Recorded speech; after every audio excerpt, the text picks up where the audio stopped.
Tina. Got a chair around. Already there.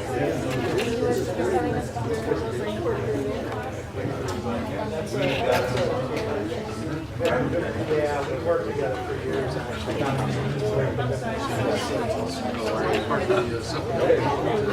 Adult. I don't know if you wanted to do that. Oh, there's two with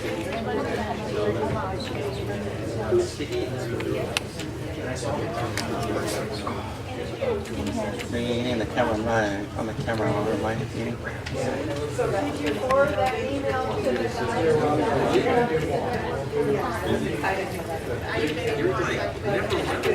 afraid they were going to be like whirling dervish. Crazy. There is a need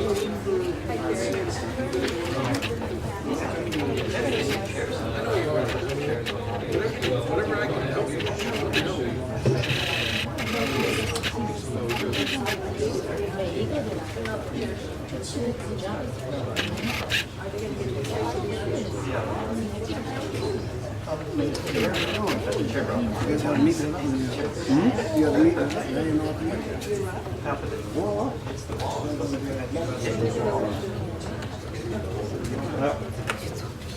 We did. Great timing, yes.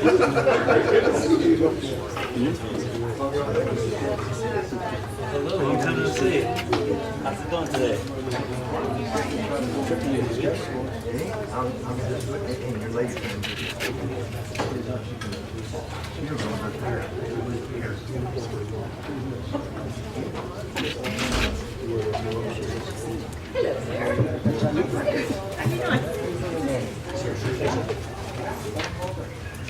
I have more things. I do have a couple of things.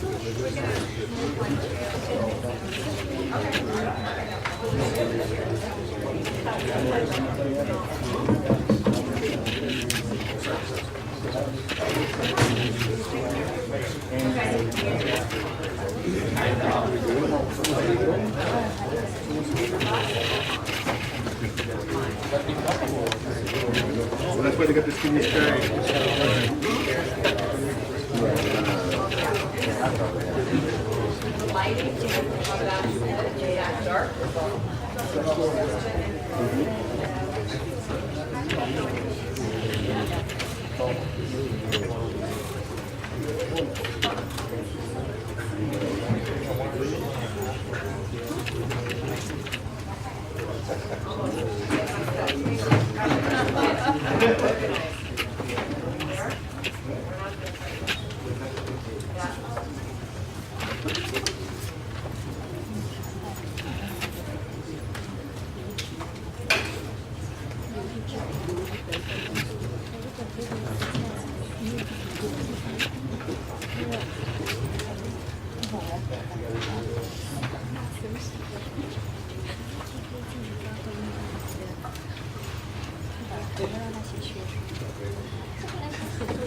October 25th, 2018, and I call the session of the University District for rotation to order.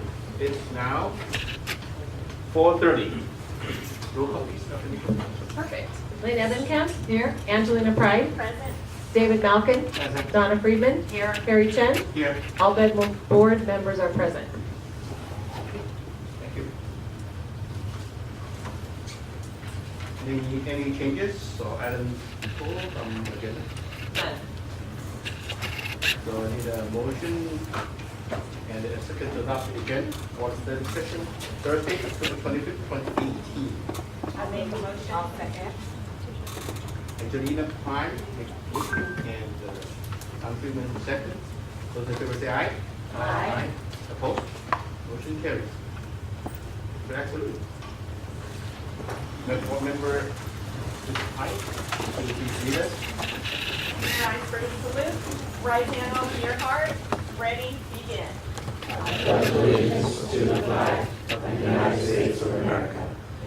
Republic for which it stands, one nation, under God, indivisible,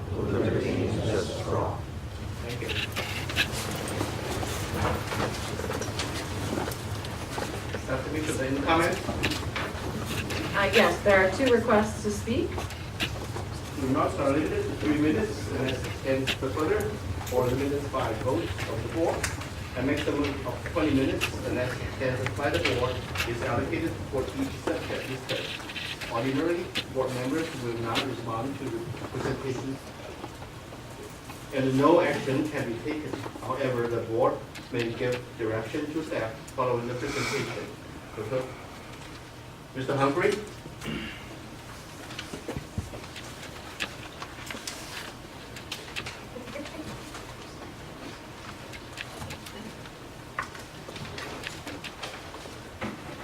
Okay, board members, thank you for all the good things you do, but item number 1 is the term civility must be removed from the district lexicon. The willful obstruction of citizens' right to video record the public meetings by Alex Flores, Dennis Bexler, and with board member David Malkin in attendance, and the ambushing of the Personnel Commission by Superintendent Mitchell and Dennis Bexler, which can be seen on my YouTube channel, by the way, attest to the hypocrisy of the district in use of the term civility in any form. I'm eternally grateful for the 2 teachers who gave their 3 minutes of fame last meeting for the program failure to effectively deal with disruptive behavior, which have been chronicled throughout the state in many publications and EdSource as for and Mr. Malcolm's perspective on sacrificing the many for the few.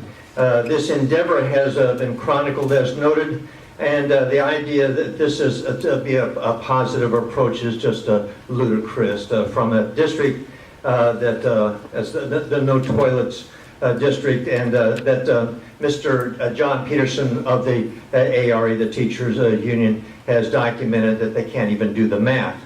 As to most recently, the Montebello Unified School District has had a FACMAT report, which they have referred parties to the district attorney for criminal prosecution.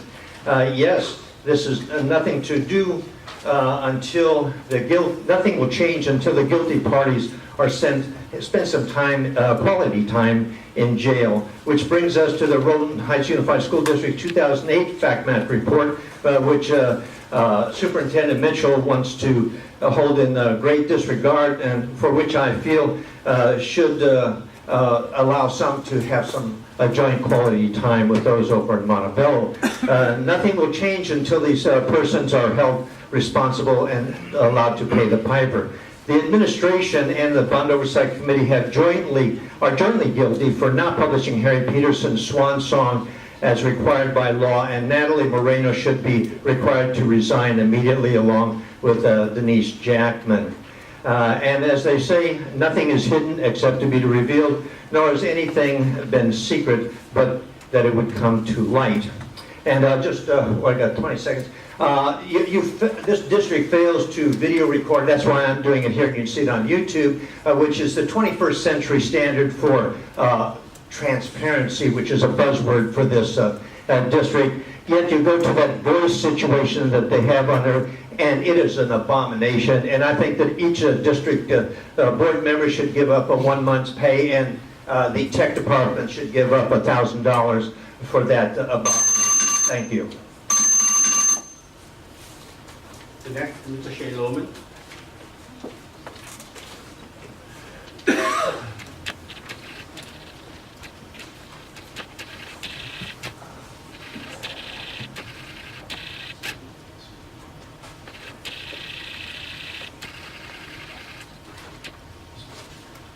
Good evening, Board. Over the past few years, it's become obvious that our RUSD Board of Education has undergone a process of better defining their role. It's been clear based on discussions over items such as a board handbook that is currently being developed and the restructuring of school board meetings. All of this is positive, extremely positive, and we commend the board for undergoing this process. I believe that as our board continues to evolve, it's essential to understand our primary role as an oversight body and not a public relations or a cheerleading body. While there is a time and place for cheerleading, that should not be the primary function of our school board. I'm not making an argument that the board has not provided oversight, and I am not making an argument that the board does too much cheerleading. What I am making an argument that we need to be on constant guard to defend ourselves against mediocrity. We must challenge ourselves to go from good to great as an organization. As I reflect on some of the lowest points of our organization, I'm reminded of a board at that time that set aside their oversight role. And this led to a period of disarray due to the lack of accountability. It is essential that the board always ask tough questions and hold leaders accountable, even and especially me as a union president and Dr. Mitchell as a superintendent. You are the voice of this community, and you're expected to ensure that the diverse community of RUSD has shared governance within our systems and structures. If you have concerns about things like student achievement, you have to ask for more details. Ask questions such as, what is the governance structure at the school? Ask for this explained and then confirm what you were told.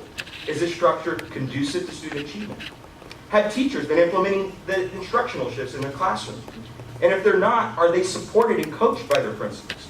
Are they given the proper training and resources to implement these shifts? Is our evaluation system with staff aligned to student achievement? Are the class sizes and student-teacher contacts at the recommended levels that the state believes is appropriate? Ask to see the comparisons. How is student attendance impacted by achievement? Ask to see attendance data for schools that you have concerns about. How has staff turnover impacted these scores? Ask to see how staffing has changed at different schools in recent years. Are students placed in appropriate classes? How have our special education services changed, and how does this impact student achievement? Is staff held accountable when mistakes are made? Do we learn from our mistakes? These are just an example of the types of questions that you should be asking. There are, of course, countless others that can be asked as well, and the association would like to continue to work with you on an ongoing basis to find answers to these questions and develop new ones as we continue to work together to increase student achievement. Thank you.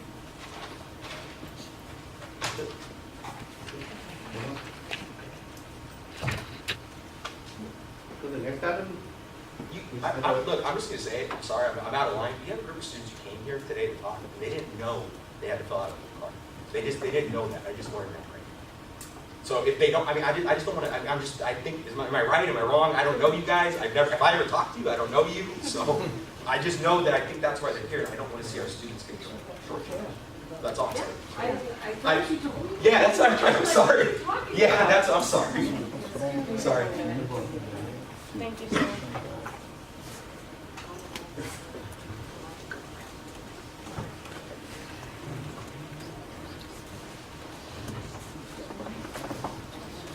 Sorry.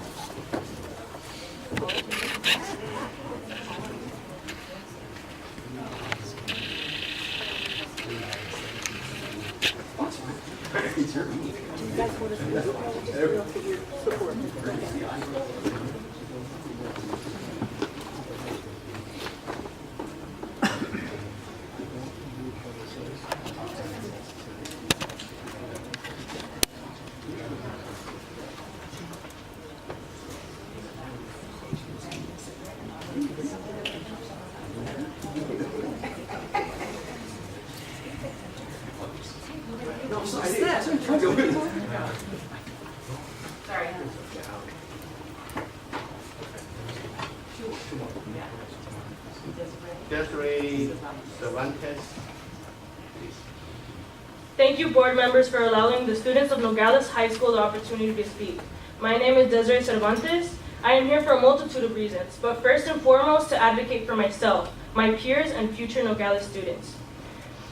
As IB students, we have been placed in a very difficult situation because if graduation were to occur today, 25 IB students would not be graduating with our peers because of our refusal to achieve or put forth effort in learning.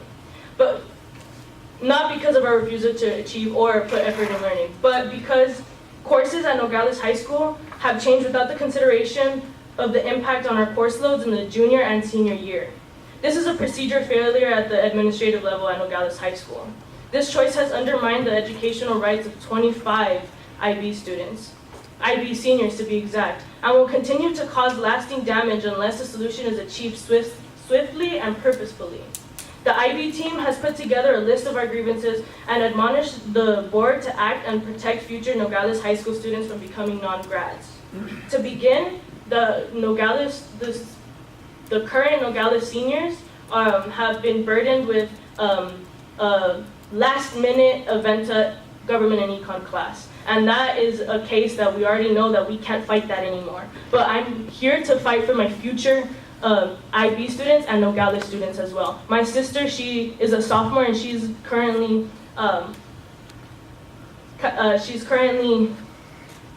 debating whether to be an IB, and I don't want that to be another future Nogales High School student. What we want is to be able to have a solution to this problem as fast as possible, because we need our students to have this opportunity to be able to, not to just take these classes over the summer, because as of now, we don't have a college counselor at Nogales High School. And so these students over the summer can be able to be exposed to college access programs. Yes, not all of them get accepted, but at least they have the opportunity to. And this is something that is very prevalent in our community, being first generation people of color at Nogales High School.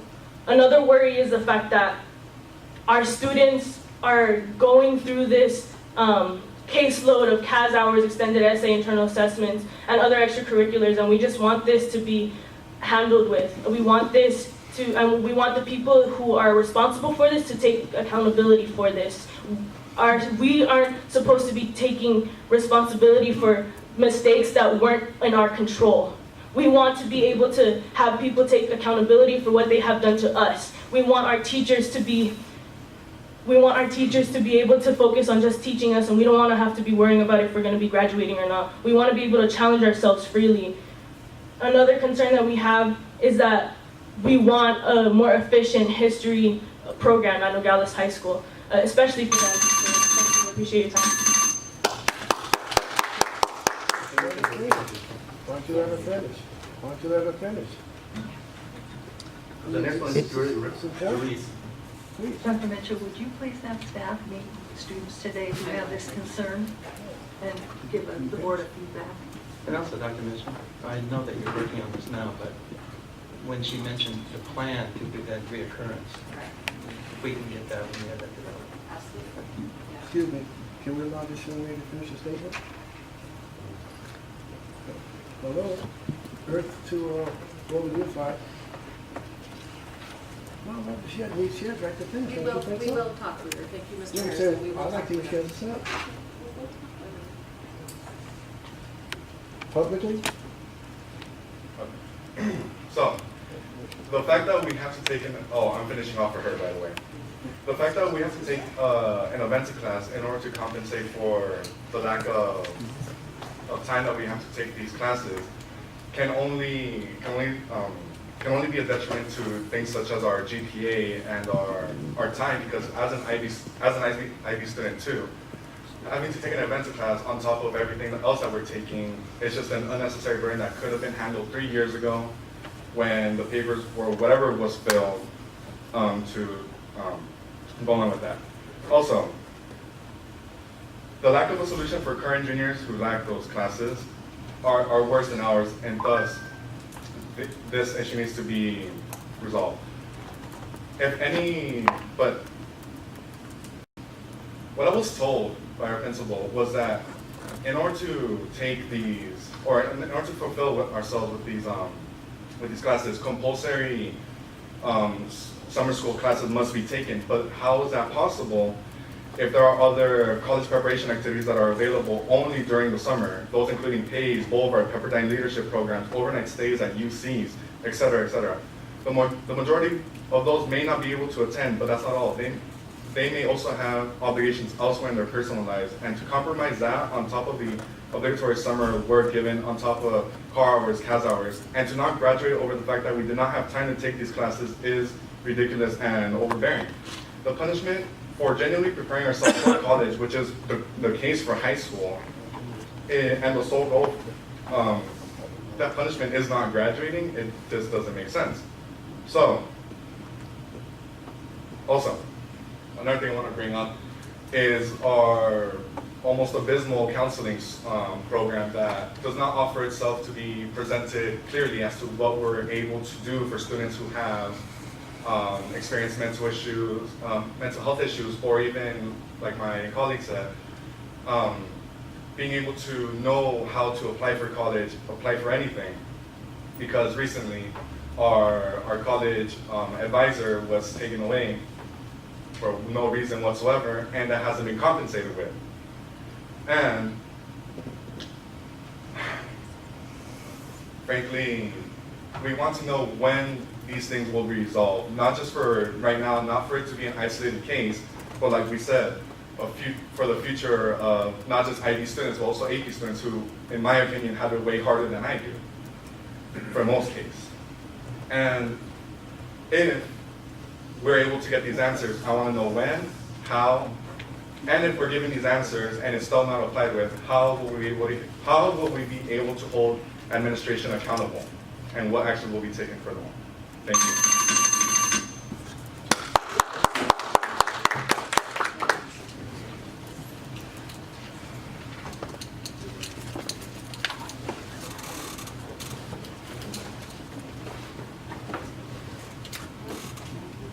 Okay, the next item is the report, report on California assessment of study performance in the program and information and data.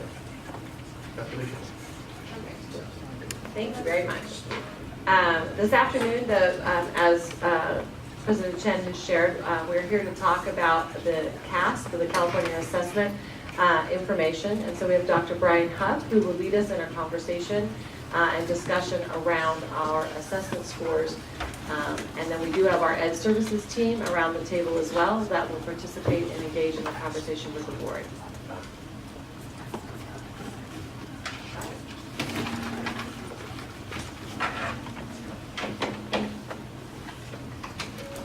Hey, good afternoon, board, superintendent. We are going to dive into the latest results of our CAS test scores. And we now have 4 years of data. So this has really given us a chance to kind of dig in a little bit deeper on some different ways and look at the data in different ways. So we're going to walk through these latest results from 2018 SBAC test. So as you know, the Smarter Balanced Assessment System is actually 3 different components. There's the summative test that we give at the end of the year, the interim test that teachers use throughout the year, and we use some of those for our benchmark tests, and then the digital library. So we're just looking at the summative test scores that are given at the end of the year. So the first set of data we're going to look at are the results, the overall results in English language arts. And as you may remember, these results are presented on a 4-level scale. So level 1, 2, 3, and 4. Level 1 is standard not met, 2 nearly met, 3 standard met, and then 4 standard exceeded.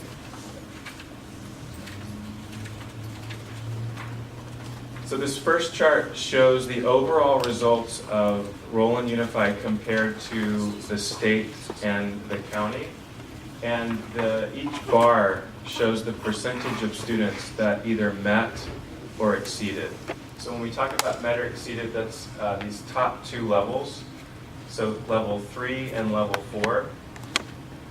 So if we look at Roland in 2018, 50.73% of students that were in grades 3 through 8 and grade 11 met or exceeded. So they were on grade level or above grade level on the English language arts assessment. This is up from last year's score of 49.83 and down from 2 years ago, 52%, and then up from the very first year, 2015, at 46%. So what you see then compared is the county results and California overall, which we are slightly outperforming both state and county. The next slide shows this data broken down by grade level. And we're going to look at the grade level data in 2 different ways. This first time is going to be by year over year. So what this chart shows is for the past 4 years, how did grade 3 students do each year? So they're different groups of students. So if we look at, we'll just start with grade 3. All of the grade levels, if we look at the first year of our baseline year of 2015 compared to the most recent year, 2018, Some of the grade levels have gone up and down, but they all have shown growth if we look at that 4-year comparison. The next slide I'm going to show you summarizes that 4-year comparison. So if we look at ELA in grades 3 through 8 and 11, you can see what that 4-year change is. And if you notice, you go down the grade levels, grade 3 jumped 10 points over the last 4 years, grade 4, 9, 5, grade 5 increased by 5 points, and then down the line, 3, 5, 1, and 1. So we see the biggest change over the 4 years at the elementary levels. Secondary levels over the past 4 years have also improved by 1 point, grade 5 points in grade 7, 1 point in grade 8 and 11. But overall in ELA, we do see some increase. Now, another way to look at this data is by looking at what we call cohort matched data. So this next slide, slide number 9, shows the data a little differently. It actually follows the same group of students year over year and how they performed on the SBAC test. So why don't we start with grade 3 again. We'll go through a few of them together and we can talk about some of the trends that we're seeing. So this is titled 2018 Grade 4 Cohort Data here on the left. And you can see the grade 4 students in 2018, 49% of them met or exceeded. Now the year before that, if they were in 4th grade in 2018, they were in 2017, they were in 3rd grade, right? So this, for the 4th grade cohort, when they were in 3rd grade, 45% of them were meeting and exceeding. So as we go across each grade level, it shows the same group of students over time. So let's move to grade 5 and talk through what that looks like. So if grade 5 students, if this group of students were in grade 5 in 2018, in 2017, these students right here were in grade 4, and then in 2016, they were in grade 3. So if we follow this over time, in grade 3, 48% met. When those 3rd graders went to 4th graders, they dropped down 4 points to 44%. When those same group of 4th graders moved into 5th grade, they jumped up to 52%. We moved to 6th grade. Since we have 4 years of data, we can go all the way back 6, 5, 4, grade 3 here. So when they were in 3rd grade, because that's the first year that they take the SBAC test, in 2015, 39% of those 3rd graders met or exceeded. 4th graders enrolling that in 2016, 48%, they jumped up 9 points. The next year, as 5th graders, they dropped down 1 point, and then as in 2018, they jumped up 2 points to 49%. So I won't go through each grade level, but you get the idea that, so like if grade 7, this is grade 7, so you backtrack 6th, 5th, and 4th. Grade 8, we have grades 7, 6, and 5. And then this is the first year we're able to look at that kind of data for our grade 11 students. And so let's look at grade 11. In grade 11, last year, 60% of our grade 11 students enrolling met or exceeded. They don't take the test in grade 9 and 10, so we've got a gap here. That's why there are no bars here. But those group of 11th graders last year, when they were in, if we go back, so this would have been 10th grade, 9th grade, and then 8th grade. In 8th grade, 49% of them met or exceeded. So that's a jump of 11 points. So when we look at the ELA data, there is, again, some going up and down. We've got 6th grade that kind of went up and down. We've got 7th grade that jumped up the second year and then came down. But if we compare again from the first year of data we have to the second year, we see overall in ELA there's some growth in the matched cohort data as well. Now we're going to shift to overall in ELA. We've been looking at the overall scores.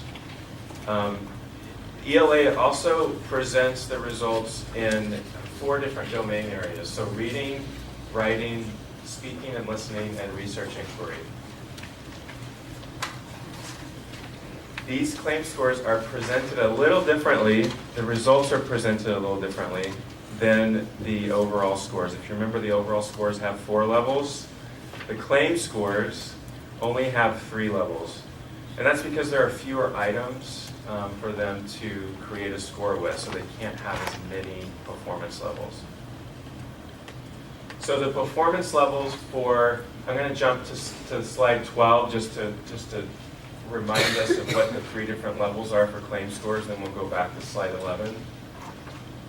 But these are, this is slide 12, and these are our 2018 results for our 4 different claim scores. So if you look at the bottom here, this is how they're presented. Again, the overall scores are 4 levels. The claim scores here, you can see, are below, near, and above. And so each claim score here is presented. The light blue are the percentage of students that are below standard, near, and above. As we take a look at this data, the claim level, our claim over the last 4 years that has been the lowest, the claim with the most students below has been reading. And so part of the reason why we have our benchmark assessments that address reading, informational reading literature, is because this has been our claim that we have struggled with the most. You'll also notice that listening has the fewest number of students that are above. So again, that's one of the reasons why our benchmark assessment gives exposure to students who have to those kind of item types. So I'm going to go back a slide and show you some year-over-year data. I'm now back on slide 11. And slide 11 shows both the near and above combined. So this is just showing students that are near or above standard for reading, writing, listening, and research and inquiry. This is how we have shared this data with you the last 3 years, so I wanted to keep it consistent. And what we see is that the claim score that has shown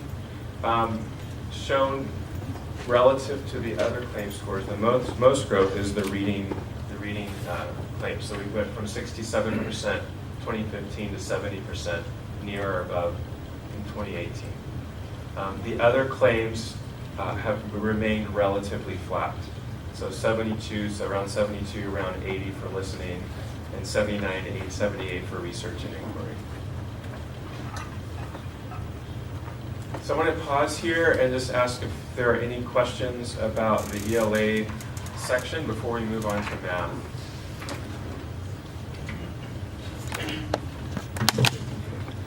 It's not, it's quite often when I see on the charts for 2016, that 2016 seemed to be a better year out of the 4 years.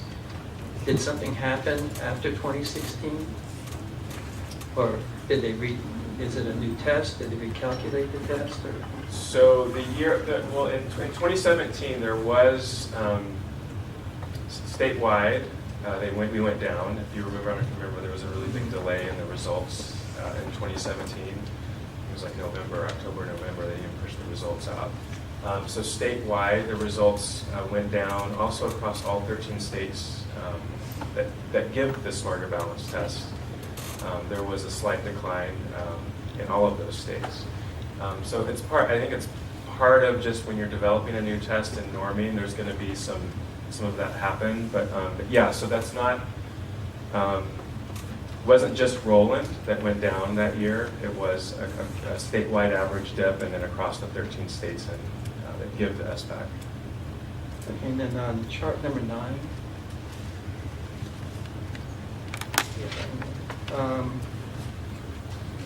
Now that's the same group of students going across in each one of those categories, right? Correct. Now, do we have? Well, so let me rephrase that. So it is the same. So these are all the third graders that tested in Roland. Right. And then these are all the fourth graders that tested in Roland. So there's going to be some in and out of students that disenrolled or enrolled. So there may be some there are some fourth graders in this bar that joined Roland in sometime during fourth grade and are part of that test. The majority of them were with us, but are because of our mobility, there are some students that left from this third grade cohort and some students that were added in that fourth grade. That makes it difficult to draw any conclusions there. Because the student coming in, you don't know what level he's functioning when he comes in. Versus the student that's been with us continuously. Yeah, and so I think what you're asking, we have that ability. This is from the CDE, what's reported at the state level, and it's all the third graders, all the fourth graders.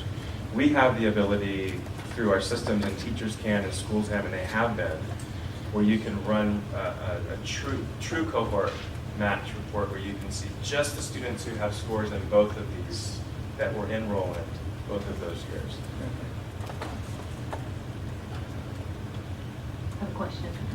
Yeah, Dr. Huff, as the guru of the making sense of all these numbers, how much time have you or will you be spending with each principal of the schools so that the teachers can have the results and have a better picture of what they need to do to take the results, that you're giving them to help their students? Yeah, that's a good question. So we just went all over this presentation with parts of this presentation with the district leadership team, which included principals last week or 2 weeks ago, recently, like the last week.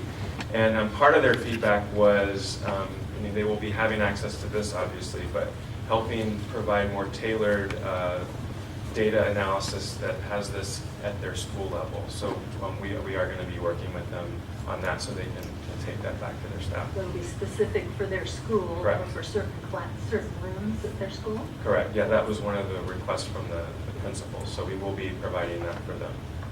I don't want for Brian to discount the work that he's done though, because as the scores come in, when our students are taking the tests in the spring, as the scores come in, we're able to see our district data. And so you had at least 2 meetings last spring with principals. The principals attended and got their data, and you had provided them with access so they could see all of their data as it was coming in. And then also had conversations over the summer and met when school first started. So our principals were prepared when they met their staff at the start of the school year with their school site level data. What we didn't have was state comparison and county comparison. We only had Roland data.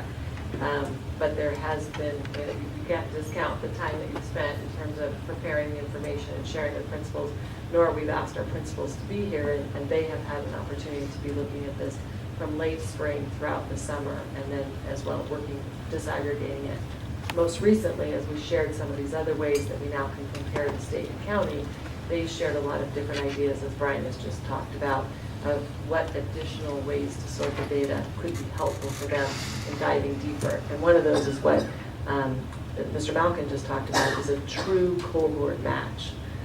So the students that they had in 3rd grade to 4th grade to 5th grade to 6th grade, etc. Thank you for not letting him. Yeah, he was being shy. Not very much. Yeah, right.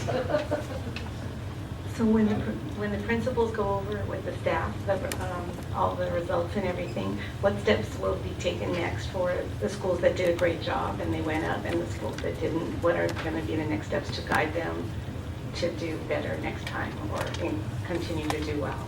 So as we have done a very thorough and deep dive into the data, there definitely are some areas, it's like going on a treasure hunt, right? You want to find what are the areas that are really showing up as a lot of growth and going really well. We want to, how can we replicate that? How can we share that? And principals, sharing best practices and sites sharing best practices, and then also identifying areas of concern and areas that are not growing, and what do we need to do? And I think Dr. Zamora will be speaking to that a little bit later and some of our plans for that.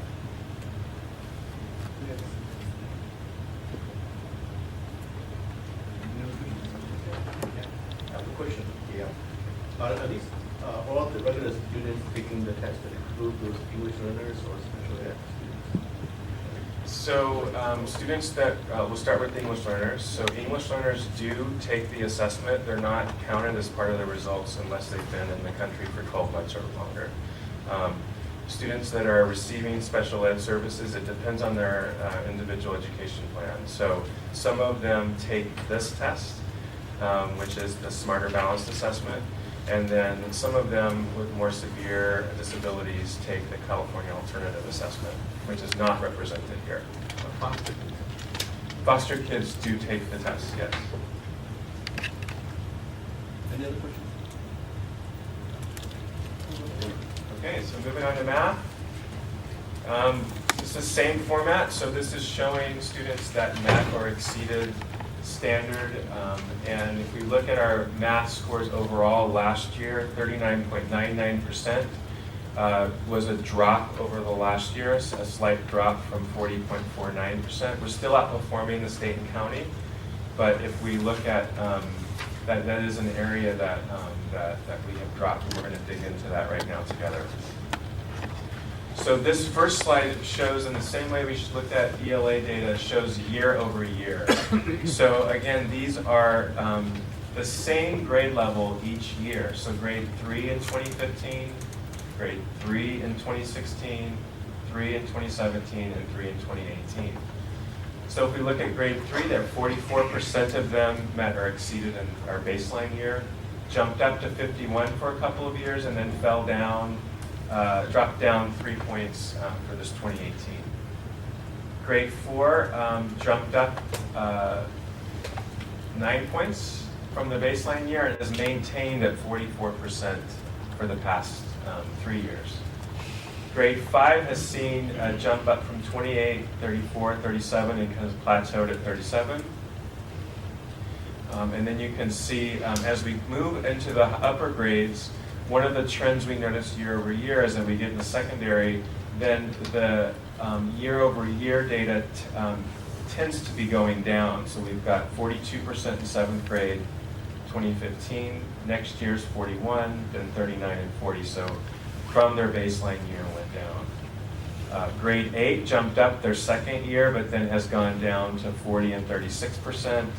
And if we look at year over year in grade 11, 36% the first year, 37, and then down to 31% this last year. So secondary math, and we're going to dig into this together, is an area of concern from us. This is not something we're satisfied with. It's something that is an area of focus that we are exploring more and doing some more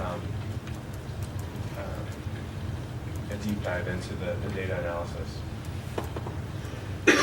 So again, this shows the same 4-year change if we look just by year over year in grades. So grade 3, 4, 5, and 6 all had a 4-year increase at the elementary level.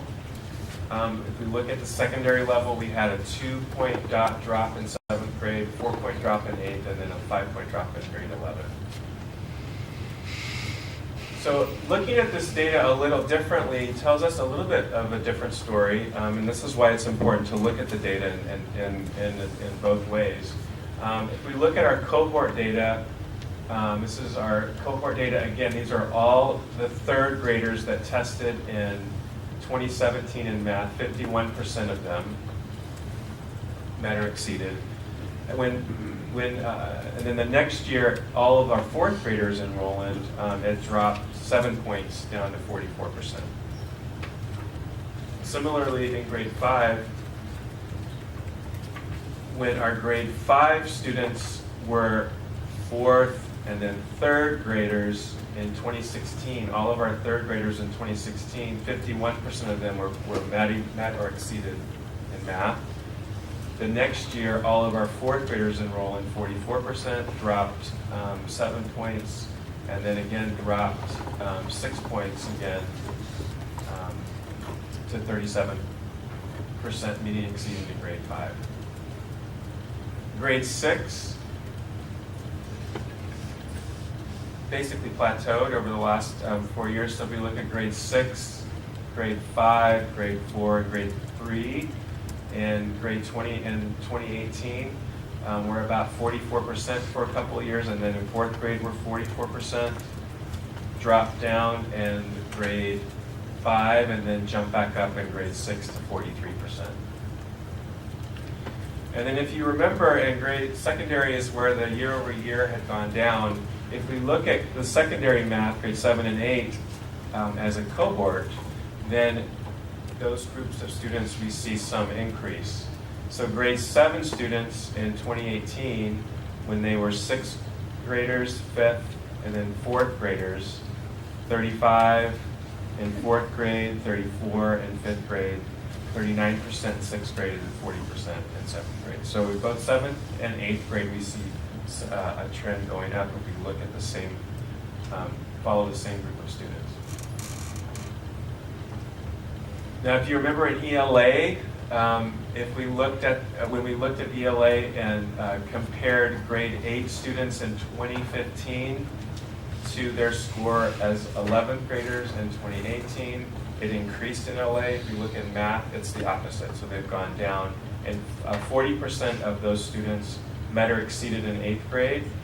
All of our 8th graders enrolled at that year, and then in 2018, all of our 11th graders, we dropped 9 points, 31% met or exceeded. So whichever way we look at it, year over year or this cohort match, math is an area of focus for us. When we look at the claim results, again, the claim results show a little bit more specific nature of how our students are performing in concepts and procedures, problem solving, and communicating reasoning. I'm going to jump to slide 20 again. I should have reversed this. My apologies for that. I'm going to jump to slide 20 to show you what the results were last year. So you can see each claim broken down by the 3 levels, below, near, and above. The claim that is that has been, just like reading has been the claim that we've have struggled with. This in math, it's concepts and procedures, and many of our benchmarks are also aligned to that for that reason. If we go back to slide 19, the claim area that we see the most growth in, and this is a 6-point jump from 65, is problem solving and modeling data analysis. And this is 65% near or above in 2015, up to 71% this last year. This problem solving and modeling data analysis is assessed through what we call performance tasks. So it's where students have to solve real world problems, synthesize the skills that they learn, and so this is encouraging, this increase in this claim, because I think it reflects the change in instruction that we want to see, where students are engaging in real world problems. So we are encouraged by this increase here. I want to take a deeper dive now into our high school scores, because as we saw here, and I'm back at slide 17, when we look at our secondary math scores, when we look at cohort match, so the 8th graders in 2015 to 11th graders in 2018. As we talked about before, the high school test is a lot more challenging, because you see there aren't any bars in between 8th grade and 11th grade, and that's because we don't assess them in grades 9 and 10. And so that assessment in grade 11 covers Algebra 1, Geometry, and Algebra 2. So it covers those 3 courses. And so one of the questions we asked was, we were kind of taking a deeper dive into this, was what are students taking, and what math are they taking in grade 11? What courses are they taking, and could that have an effect on what their outcomes are? So what you see on slide 21 is a breakdown of course enrollment last year for all of our students in grade 11 enrolling. And I'm going to start at the top and just sort of walk us through this. So this, this chart just shows the percentage of kids in 11, their course enrollment. So we had 1,051 11th graders last year enrolling. And if we start at the top here, 20% of those 1,051 were enrolled in some kind of AP test, AP class. So AP Stats, AP Math course. 12% were enrolled in a pre-calculus course. 7% were enrolled in college algebra. 28%, so a pretty big chunk, were enrolled in our Algebra 2, which makes sense because that is a on-grade level course. So we would expect the majority of our students in grade 11 would be enrolled in Algebra 2. So the red line here represents all the students that are above the red line are students that would have had access to all the content that was on that grade 11 test at the end of the year. So when you add this up, it's about 67%, about 2/3, right, of the students were in a course, had taken Algebra 1, Geometry, and Algebra 2 by the end of that year. Then we start to go below the red line. This shows the percentage of students in grade 11 that, well, we'll go through this. Grade 11% were enrolled in geometry. So those geometry students took Algebra 1 at some point, and they were enrolled in geometry in grade 11, so they had 2 out of the 3 courses that were on the grade 11 test. Then we look at Algebra 1, 6% of those grade 11 students were enrolled in Algebra 1 in 11th grade. So they were missing 2 out of the 3 courses that were on that grade 11 test.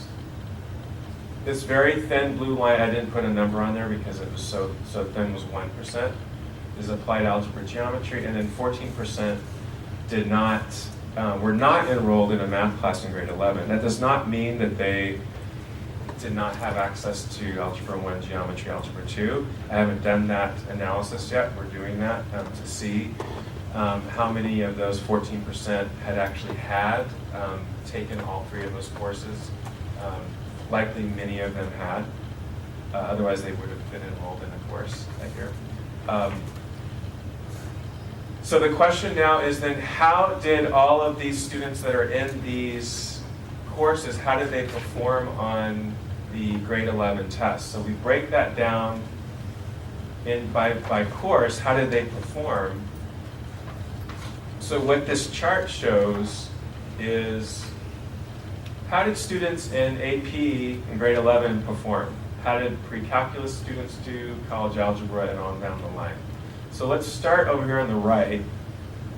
Students who were enrolled in an AP course, and this is not surprising, 89% of them met or exceeded. It's quite high. Pre-calculus, 58% met or exceeded. College algebra, 44%. And then we get into Algebra 2, so 11% of the students that took Algebra 2, their 11th grade, met or exceeded. And then you see 1% for Geometry, Algebra 1, and Applied Geometry. So I think that one area of concern, this data here doesn't surprise us. Students that are in AP courses, they're doing very well on the Smarter Balance. I think here we're looking at Algebra 2, students that were on track, or on grade level, 11% of them meeting or exceeding, so this is kind of where we're digging into now, is that how can we shore that up, and how can we help those students along? Again, this number is very, very low, and these are students that are not on grade level, right? They're taking Algebra 1 in grade 11, or they're taking Geometry in grade 11. So again, that is also something that we're looking at, how are we supporting that achievement for students that aren't on track. We wanted to go deeper into this this Algebra 1 course. Who failed, and we're calling this fail with a D or lower. We understand that D is not considered failing, but with the new dashboard, C minus, D is considered failing, so C minus is sort of the lowest grade. So we're using that criteria just for this analysis to keep things consistent with the dashboard. So what we found was that students who failed grade 9 Algebra 1 with a D or lower, 43% of them went on to graduate compared to 90.8% of those who passed. Those students were 7 times as likely to drop out compared to their peers, and they were not at all likely to reach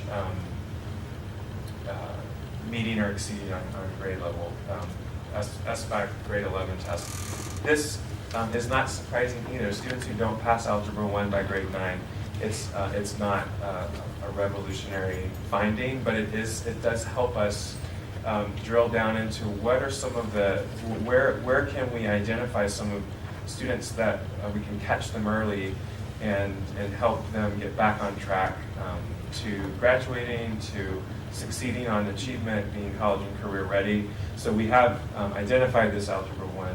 And it's not just what do we do after that, but even another analysis we're doing is what are some of the earlier indicators in elementary school that might help us understand what would predict a student not passing Algebra 1 in 9th grade. So this is sort of like peeling back an onion and trying to really get at how can we find students and identify them and help them early with intensive support. Another thing that we did that we wanted to look at was our TK. So we've invested a lot of money in TK, and Roland has, the board has been very progressive in how they've identified the research behind early education and put money behind the program. So we wanted to show you as a board sort of the return on investment and how, what does TK do as a program for student achievement and some other metrics as well.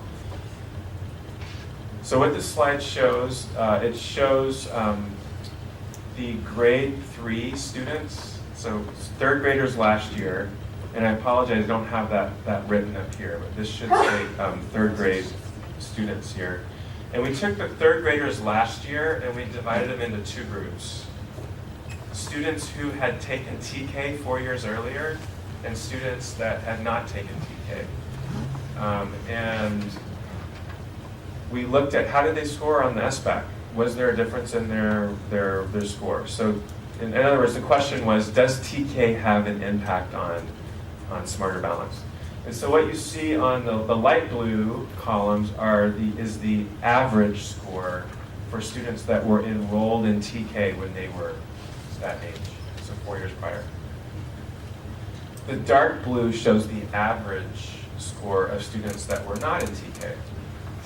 And the N on that is 144 students that were in TK that year, 809 students that were not in TK that year.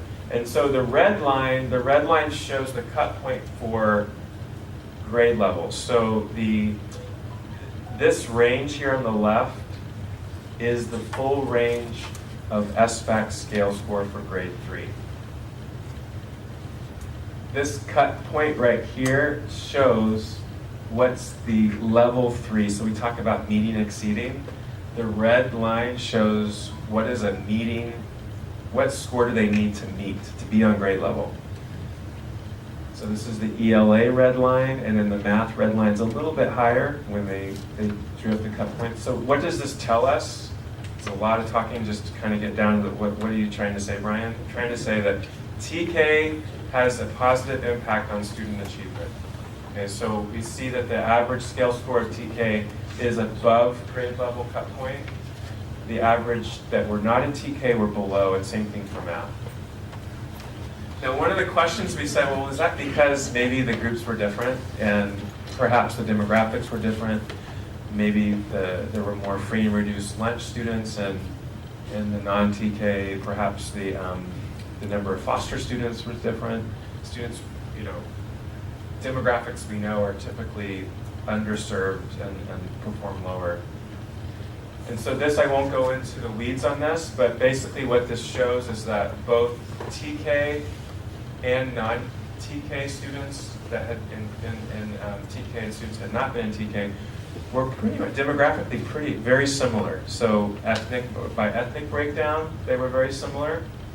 By students who were enrolled in free and reduced lunch, they were similar. Students who were classified as homeless and students who were classified as foster. So basically what that means is that we can be confident in saying that, you know, any student that it comes to TK, regardless of their background, it has a positive effect on their SBAC scores, at least in how we measure it. So we were also curious, are there any other metrics, any other outcomes that it had a positive impact on? And so on the left, what you see is the average number of days that a third grader was absent last year, split out by that TK, non-TK. So in this case, we want the bar to be lower, right? We want lower, lower is better. So the students who were in TK had an average of 4.4 absences. Students who were not in TK had 5 absences. So there's also a difference in absenteeism, which we know affects student achievement. The last thing we broke out, and these were the 3 metrics we looked at, is our STAR reading and STAR math. And so it's the same story. So our percentile ranks compared to the national norms. Students who were in TK had higher percentile rankings compared to the national sample compared to non-TK. So we just wanted to share that with you just as a follow-up to the investment you've made as a board, that this is a program that clearly is working and impacts on these metrics. And I think we're working on getting some anecdotal statements from teachers, but the students that work with those TK obviously would stand behind this data and would give a lot of just anecdotal and evidence of how it affects their learning, not just in TKK, but as they go on through their learning. So we pause there and then ask if you have any questions about that. Thank you for the TK. As I go into classrooms, they look like kindergartners or first graders, what they're doing. So this is great to see all these results. I have a question though, are all of these results for only TK students in Roland? Or if someone transferred in 2nd grade and you saw that they took a TK class, are they also included in this? Or just Roland students? So these were only students that were in Roland who were also enrolled in a Roland TK program. Okay, yeah. Thank you. And then for those students, I'm on slide 23. For those students who got a D or lower in grade 9 in Algebra 1, which is on target, Algebra 1 for 9th graders, right? What do we do when they get a D? Do they have a chance to take it in the summer, or do they automatically get to go to the next course? So, I see a teacher like jumping at the fence. Yes. So there are multiple ways for them to retake. We have classes during the summer that they can retake and have credit recovery. There are things that teachers do throughout the year.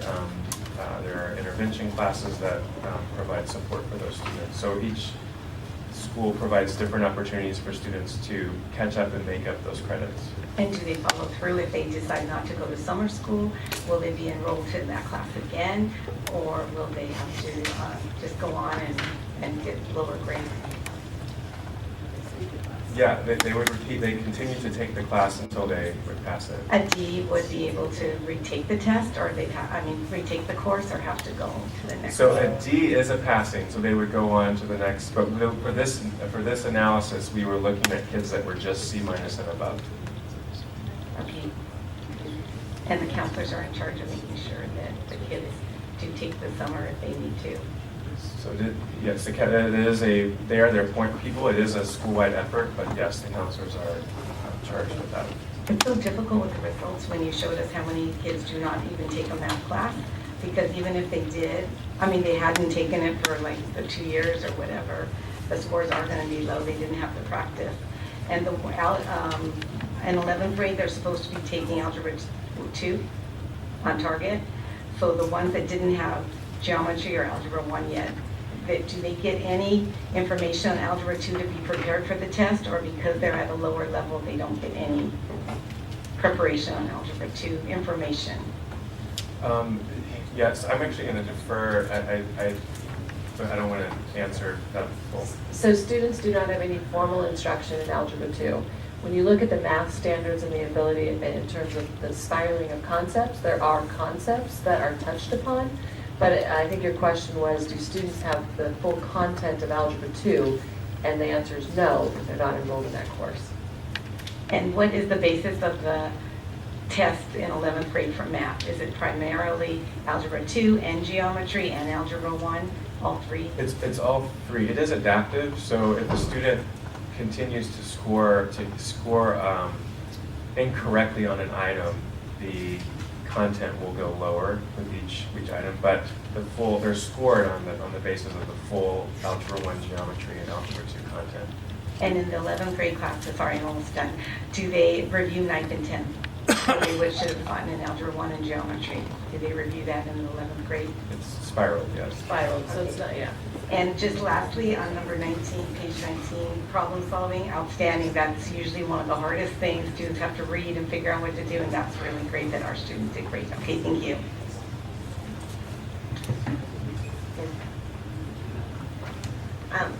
Thank you for all this information. First of all, I have several questions. My first question would be, during the summer school sessions, is the district funding any math classes during summer school? At the high school level, sorry. District funded. Welcome back, Frank. So we're talking about math content, and so the question you just heard from Ms. Pryor is about district funding of summer school courses in mathematics. Yes, all summer school courses are funded by the district. At the high school level? At the high school. No, I'm about math, yes. But except for the Mount SAC courses that we work in alignment with Mount SAC. The reason I ask that is because as I'm just looking at the course schedules for the Mount SAC summer school program, I noticed Nogales offered no math classes at all. Roland, however, offered 3 math courses and 2 study skills courses. So it would be interesting for me to see what the difference is. I mean, did that make a difference that students had access to a math class over the summer at one school, maybe not at the other school? That's why I wanted to know, were there other courses offered at Nogales? There were, in the previous summer that you're referring to, or this? So 2018. Yes, there were math courses offered at Nogales High School. I'm sorry if that information is incorrect.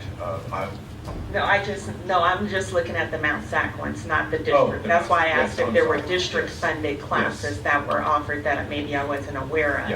Yes, the district-funded courses, there were math courses offered at Nogales. Okay, then my other question is, going back to something that Ms. Friedman said regarding the students who didn't take a math class in, their junior year. So what do we do for those students knowing that they have to take the SBAC? Is there a remediation? Is there a boot camp? Is there a refresher course or anything that they get prior to taking the SBAC to just refresh their memory on what they learned their freshman and sophomore year in math classes? I'm sorry, I wasn't here when the question was asked. You know what I'm talking about, Dr. Huff? Yes, so the question is students that at the high school, and I'm just referring to the high school level. Don't take a math class is 14%. Is that what you're asking? Right. 14% of students that were not enrolled in a grade 11 course. What support do they get to different tests? I don't quite know exactly the things that the high schools are doing to mediate what courses that they're getting for support. But if this is a situation for a student not taking a third year of math and continuing, more than likely we're dealing with students who are struggling to graduate. Okay. And then Can I intervene just on that? So part of what Brian had said too, with that 14%, we still are doing the deep dive to truly identify. So are any of those 14% students who've accelerated and taken the 3-course sequence starting at a younger age? Or are these students who've taken Algebra 1 and Geometry as 9th and 10th grade and then stopped taking mathematics as a junior, taking the 2-year minimum? That, we don't have the answer to that yet. That's a piece that we've been talking about, but that we need to dig into that 14% and answer the question you just asked. Because I do understand that they're not required to, if they've taken that sequence already, to take a math class at their junior year. However, if they're taking the SBAC, I mean, how many of us sitting at this table right now could pass the math portion of that exam? I haven't had math in God knows how many years. So what we're finding, we were just having a discussion about this today at a meeting at Mount SAC about how the students just taking the summer off, the impact of a student not having math during the summer and then having to jump back into a math class in the fall, how that impacts them. And if the teachers don't do a review of the previous year and just start over, that's an issue for a lot of students, and it shows a lot of failure rate, not just at the K-12 level, but at the community college level as well.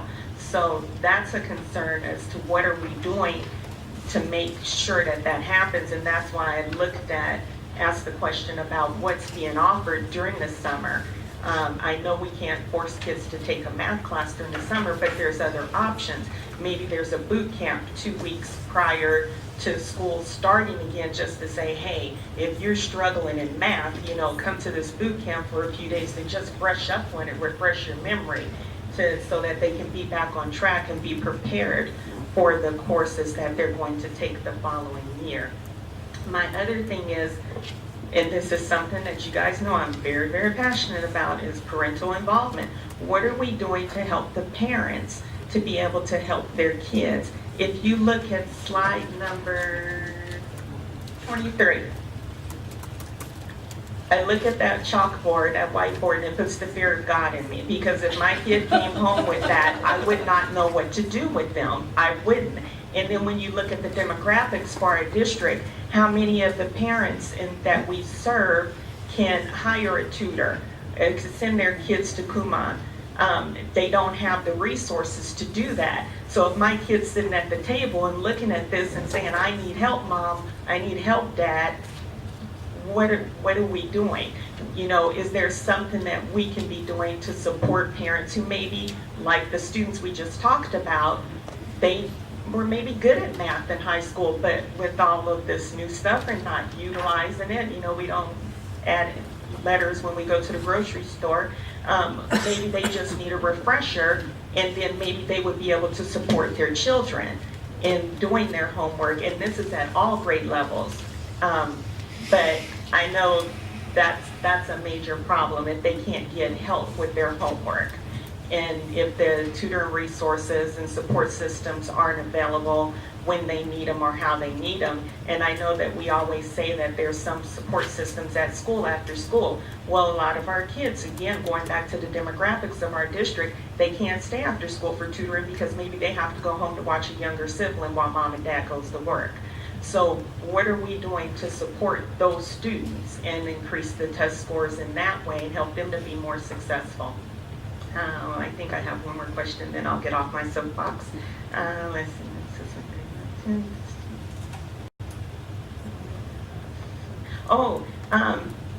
The students who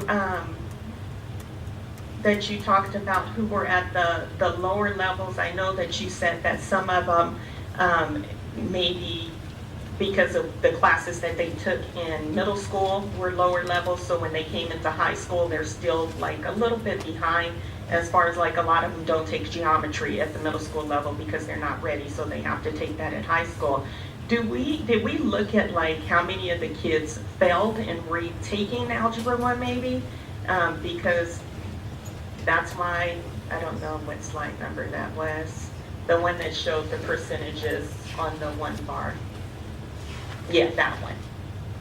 So when you look at the kids who are taking geometry and Algebra 1 in the 11th grade, do we know, have we looked at the data to see how many of those students were taking the class a second time, or?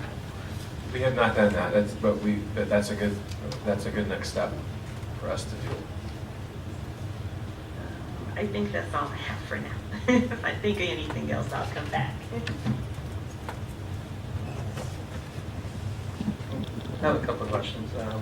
On slide 17,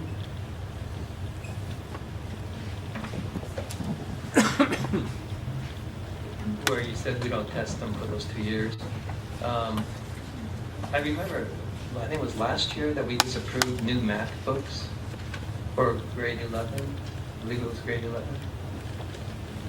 We just purchased a bunch of new math books. All of them, not just the one. Well, I'm thinking of the ones that had the barcodes or the SQ scans on the top where you can get help. I'm pretty sure it was grade 11. It was 7th through, okay, so it was pre-algebra, algebra, geometry, algebra 2, adoption. So it included all of those grades basically from 7th to 11th because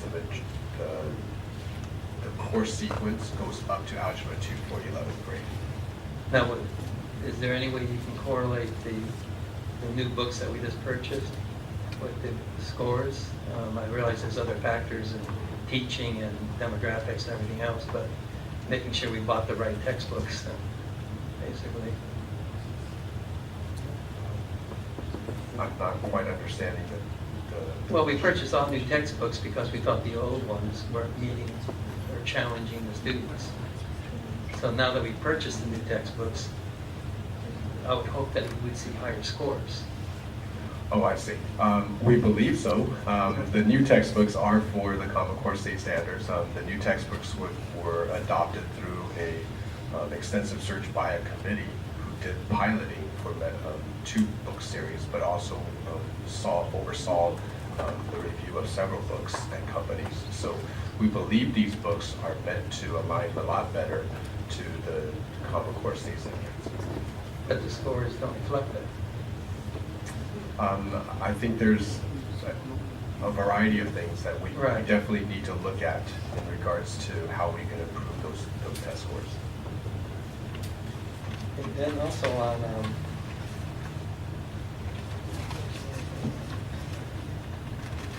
on slide 19,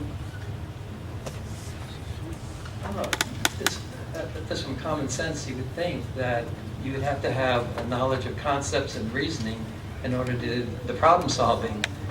And they excel in problem solving, but they don't excel in the other 2.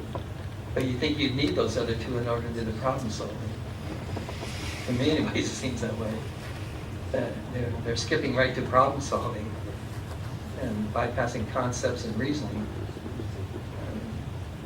It just seems odd.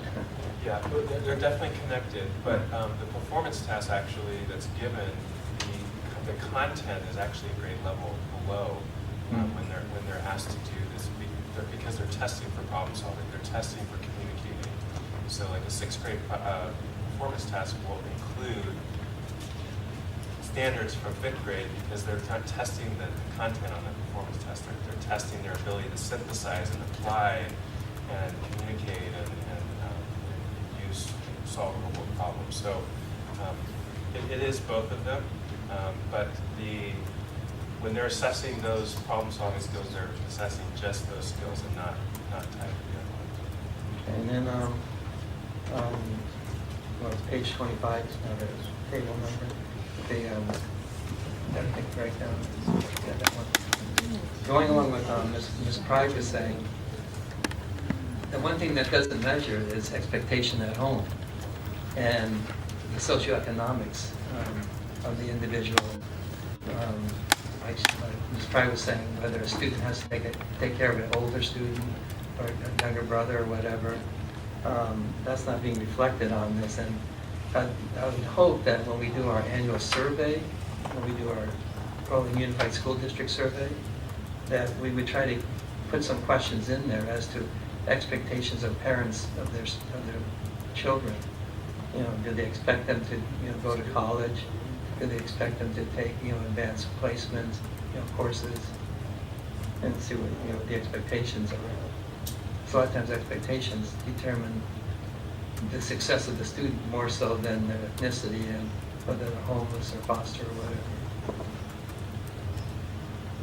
And as far as helping students, I recently went to the open house that the library had, and they do have homework helper over there, where you can call a number, and there's students standing by, college students, that help the students out. Plus, if they go there after school, there's a paid staff member there to help students out in all coursework. So I think sometimes it's just a matter of making the people in the community aware of the resources that are out there to help their students. Thank you. I'm sorry, I'm back. Quick question. Can you explain to me that when the students are coming into middle school to 7th grade, how they're placed, how it's determined what math class they're placed in? Are we just looking at their grades from elementary, or is there some other way we're determining how they're placed? The majority of the students are put into 7th grade math, but there is a test that we offer to all 6th grade and 7th grade students for what is essentially an algebra placement test. And they do well on that placement test, and they move forward to algebra. And from there, they're on an accelerated track. Okay. And then I promise this is my last question on math for now. Are the district math classes that are offered during the summer at the high school level, are they direct instruction, or are they online?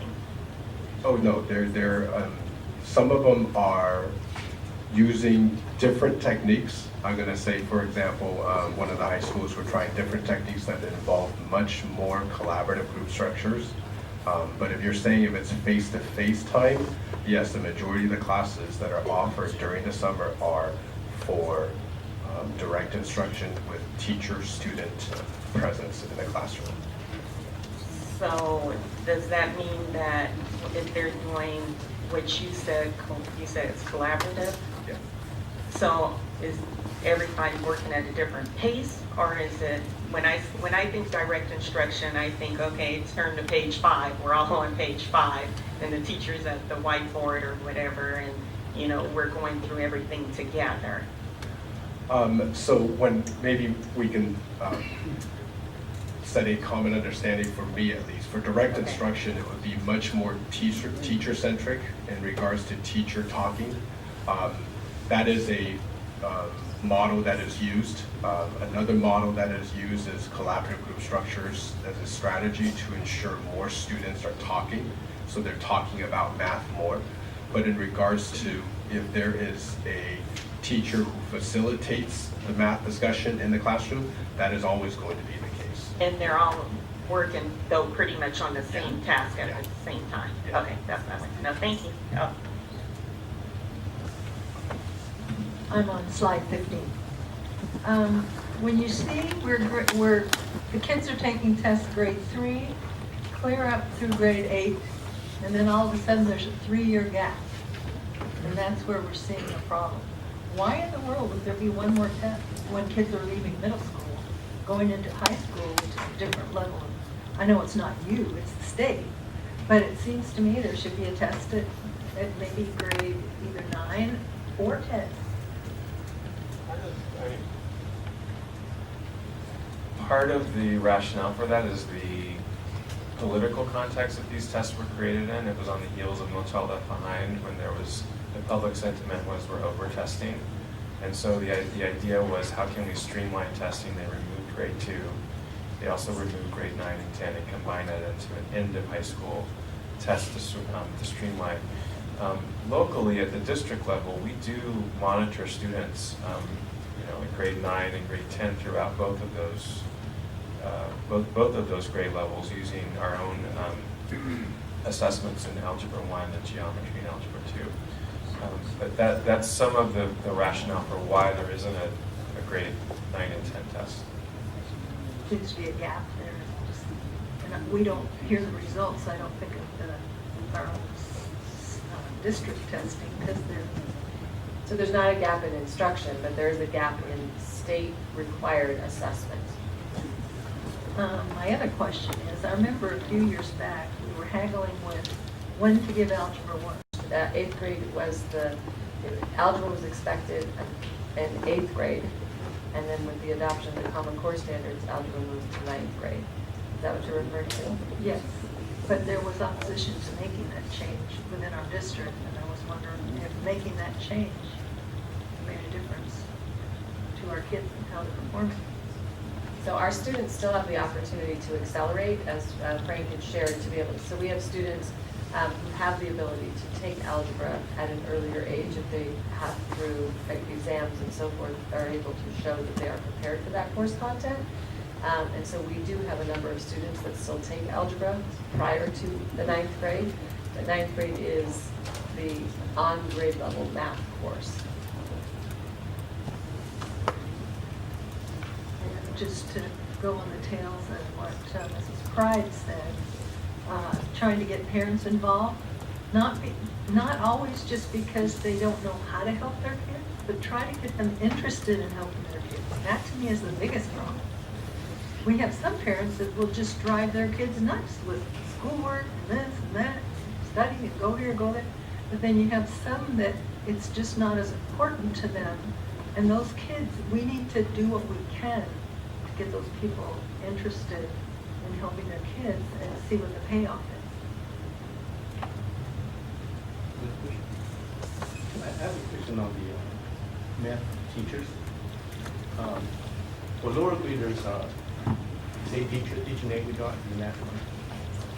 Until what grade? The math teacher teach math language art. So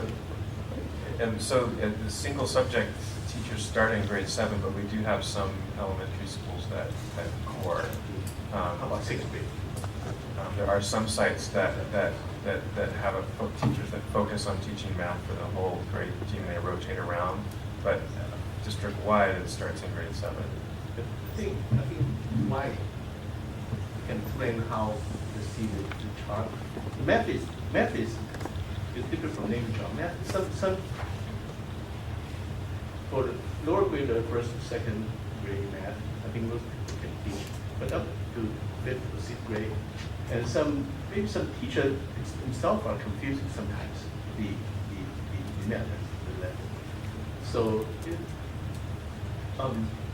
my opinion is when they get into the 4th grade, it's better to have elementary genetics teach math, single subject teacher, instead of language art teacher, the same teacher teach math and so I have seen some teachers, it's very difficult for them to learn math and for them to teach math is very hard, and they try very hard to teach, but still don't get a good result. And so that's why for lower level, 3rd, 4th, and we keep going down until the 6th grade, maybe 6th grade, they have a teacher that goes up, then they get stable. So think about that. Maybe that is the one to discuss for math teachers. So that's an excellent idea. It is a much larger conversation. The way that education is currently structured is that by credentials, and so multiple subject credentials teach at the elementary level, and single subject teachers teach at the secondary level. It isn't to preclude that you could have a single subject teacher down at grade 4, as you had said. It really would be examining what is the current structure and practices that we have in the district, and how do we want to change that. So we have multiple teachers then at the elementary level. Well, to think about how we can help the kids, also we can help teachers. The teachers they struggle, they want to teach them, but sometimes they don't have the sense. Let me just comment on what you're just saying, Mr. Chen. That, I've been into some TK classrooms, and they got all different types of, shapes like triangles, parallelograms, and trapezoids and everything. And those kids are so excited to show a visitor, the names of all those different shapes and everything. And I just think that in the earlier, grades, there's a curiosity there, there's an eagerness to want to learn. And as kids get older, it becomes more mature. Curiosity disappears. And I think, just thinking along Mr. Chen's line, that what can we do as teachers as students get older to revitalize or keep that curiosity going, so they want to learn, they want to be, curious learners and want to learn. And that's really up to the teacher to cultivate that type of learning atmosphere. And I feel the elementary, from 3rd through 6th, from the cohort, we did better. And the reason I like at Roland, we have the collaboration meetings when the teachers get together. So math does get difficult in elementary, like 4th, 5th, and 6th. And when they're meeting, they can discuss their lessons. They get to share, like one teacher might really understand it or the way they teach it, and they share it with their peers. And I've seen that as I walk around the schools when they're in collaboration meetings. So at Roland, I know that we're doing that, which is great. Any more questions? Okay, so moving on to our significant subgroups, LCFF subgroups. Economically disadvantaged, English learners, foster students, and students with disabilities.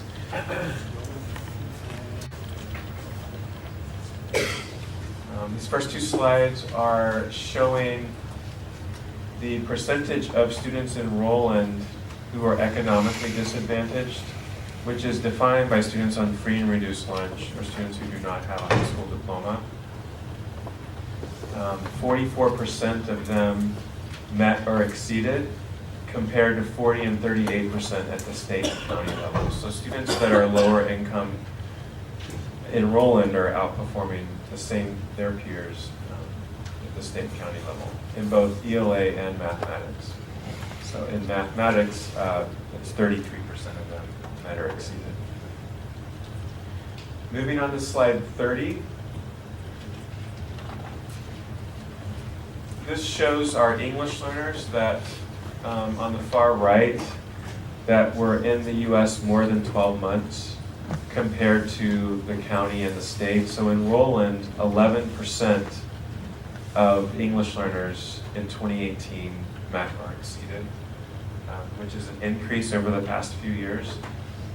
If you look at our students that were reclassified fluent English proficient, this is oftentimes surprising, but it's data that whatever measure we use, whether it's the old CST or the SBAC, we see this true, that students who are reclassified outperform students who are English only, fluent English proficient. In math, we see similar trends for the reclassified students, 47%, which outperforms the state and county, but also outperforms the English-only students and fluent English proficient. You may recall a couple of years ago, Roland was recognized as one of the top 5 student districts in the state, in EL math performance. And so that performance continues to hold. We're at 17% meeting or exceeding. These are English learners that have been here 12 months or more, compared to 12% at the county and state. And then our students with disabilities, these are students that are receiving special education services. Similar to past years, scored right at where the state and county are. So our students who are receiving services, 14% of them met or exceeded in ELA, compared to 15% of the state and county. And then 11% met or exceeded in math, compared to 11% the county and 12% at the state level.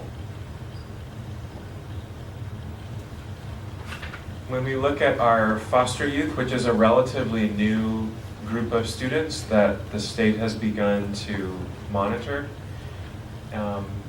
you can see here the 4 years of data, and I put the number of foster youth here that you can see each year. Last year we had 64 students who had an open case, foster youth case last year that tested in grades 3 through 8 and 11.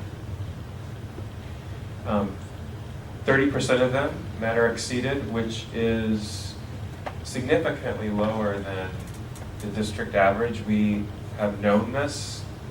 Research has shown that foster youth are some of the lowest performing subgroups because of issues they deal with around mobility and trauma that they've dealt with at home that impacts their achievement. But it did increase over last year threefold. It's hard to really make a claim about that because the population of foster youth changes so much from month to month. And we look at the math scores too. 12% met or exceeded compared to the previous 4 years. Some of the Roland really is a model district in terms of how they're serving foster youth through the Family Resource Center. Laurel Estrada leads that work, Kevin Despard, in providing really wraparound services for our foster youth, making sure that they have credit recovery, making sure when they come into the district, they've got someone that's helped shepherding them and getting if they've got an IEP plan, making sure that they've graduating with reduced credits as that they're entitled to, some of the transportation issues that they're entitled to. So that Student Services Department does an outstanding job of making sure that they have what they need. And then the last thing we're going to look at in terms of the data is our achievement gap by ethnicity. So on the left-hand side shows the overall achievement gap by our major ethnic subgroups in the district. The two largest are Hispanic and Asian, so we'll just kind of look at that together. So overall, in English language arts, the achievement gap between Hispanic students and Asian students is 36 points. So 40% of Hispanic Latino met or exceeded compared to 76% Asian. One question that we might ask is, if we were to see how does income affect that?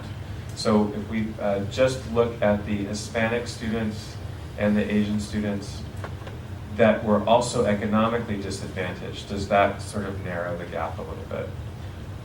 And it does narrow the gap by like 1 point or 2 points. 36, and then it's written down, just 1 second.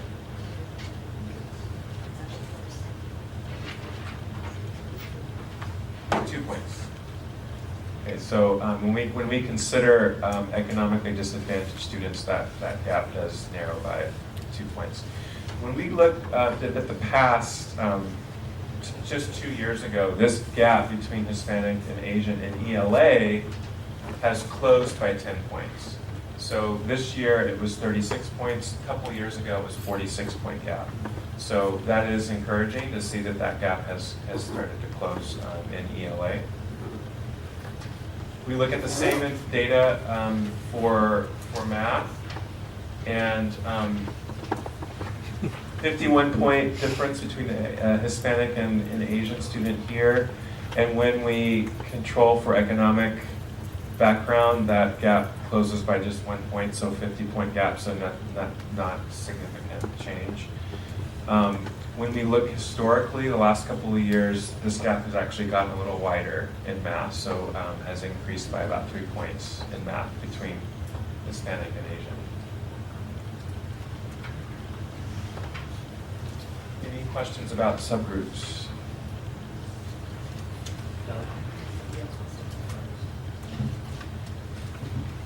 I was just going to say again, when I looked at this slide, the same thing that I said before came to mind. What are we going to support? Not just the student, but the parents in supporting their kids. And I think that's where we have to keep circling back to. I know our FRC does do an amazing job with our, like we talked about the foster youth, and I'm very thankful for them and the work that they do. But then when you look at this chart by ethnicity, it all comes back to the households and what else can we do outside of the school environment. One thing too, though, I wanted to say with these numbers, like I think for the population of Black students in our district, isn't it only like about 3%? It's very, very low. So.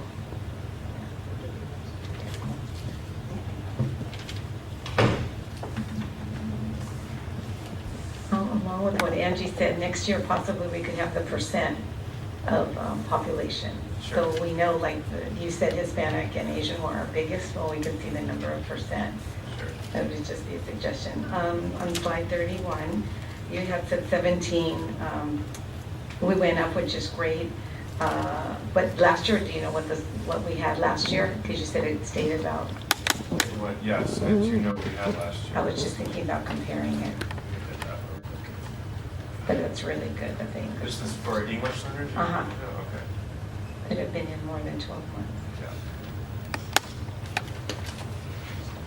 So English learners in mathematics, this is slide 31. In 2016, 10% Wow. had or exceeded. Okay. Last year, 17%. Okay. It's 18, 17. Oh, yeah, I'm glad I got that one. That's really good. Okay. And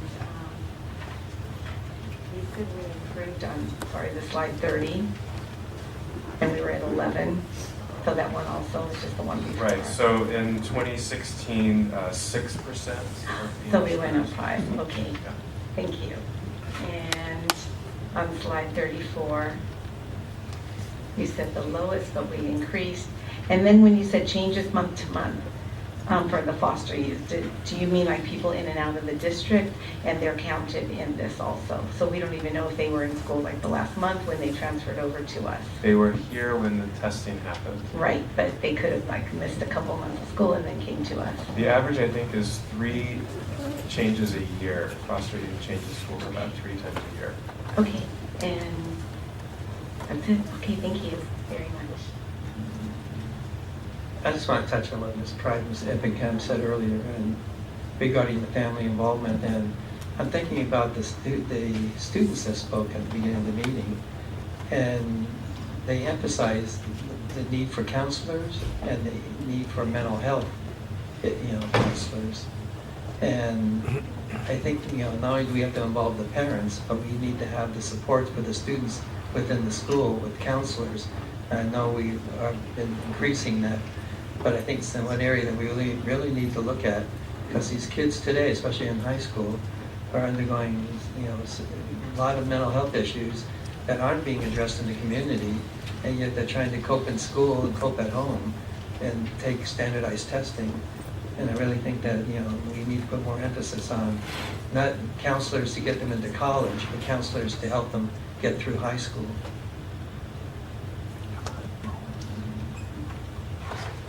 Question on Catherine.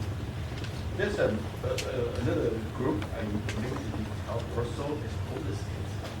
And we're category for foster kids, the numbers of the large number of homeless kids in our district. And community level, I can get you data on that. yeah. So those are kids. Those are kids that Can't hear you. Speak in the microphone there. okay. Yeah, I'm talking about the category of homeless kids that we can get data from. Yes, we will provide you data on the homeless performance last year. Those kids are. Okay.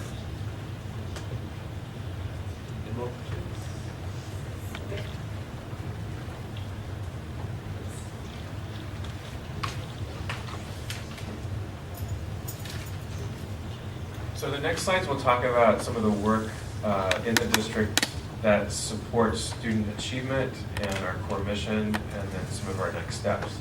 So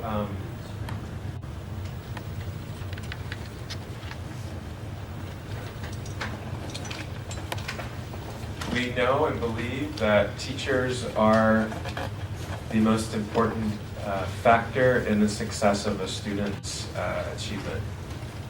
And so the last few years, to support the development of teachers in the district, this district has developed and implemented our framework for teaching and learning, focusing on last year clarity of instructional purpose, and this year focusing an additional domain around successful learning for all students, which means knowing where every student is every day, every week, every month, and being able to provide the support that each individual student might know.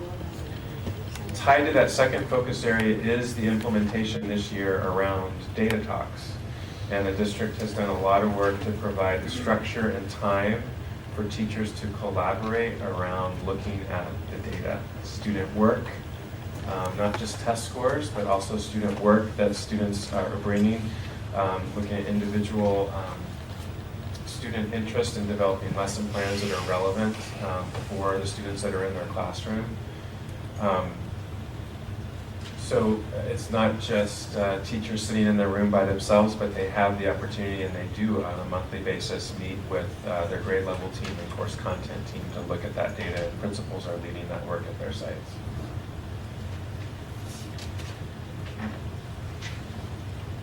We also know that because we know that teachers are the key factor in student achievement, we are implementing a very thoughtful and robust professional development plan that has instructional coaching at the center.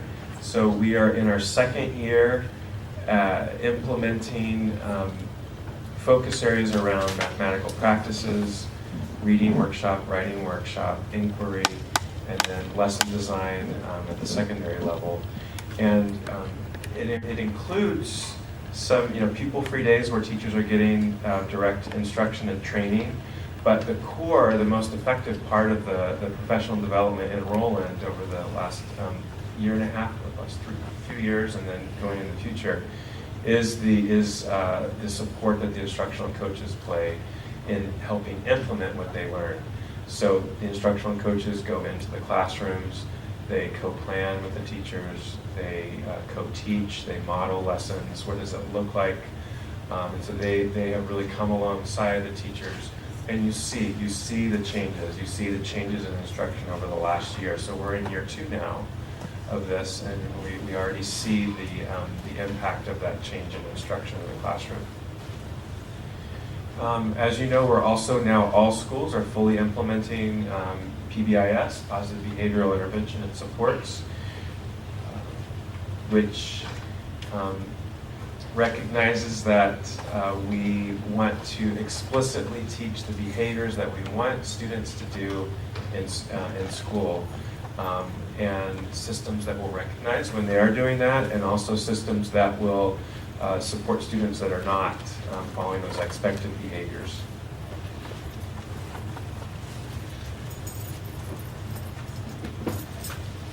Building on many of the successes last year from extended learning, it continues to grow. One of those is our Saturday School Learning Program that was very successful last year, that was shared with you. That has already launched this year, earlier than last year at Northam Elementary, and we have 6 more scheduled Saturday learning sessions. And they've been very successful. Students love attending those. Dr. Colella has been organizing that work, and students have really loved being able to come to school on Saturday, which is remarkable. And then also intervention throughout the year. So in addition to our summer school program, which is also very popular, our intervention during the school day, intervention after school, tutoring programs that are provided at all of the sites.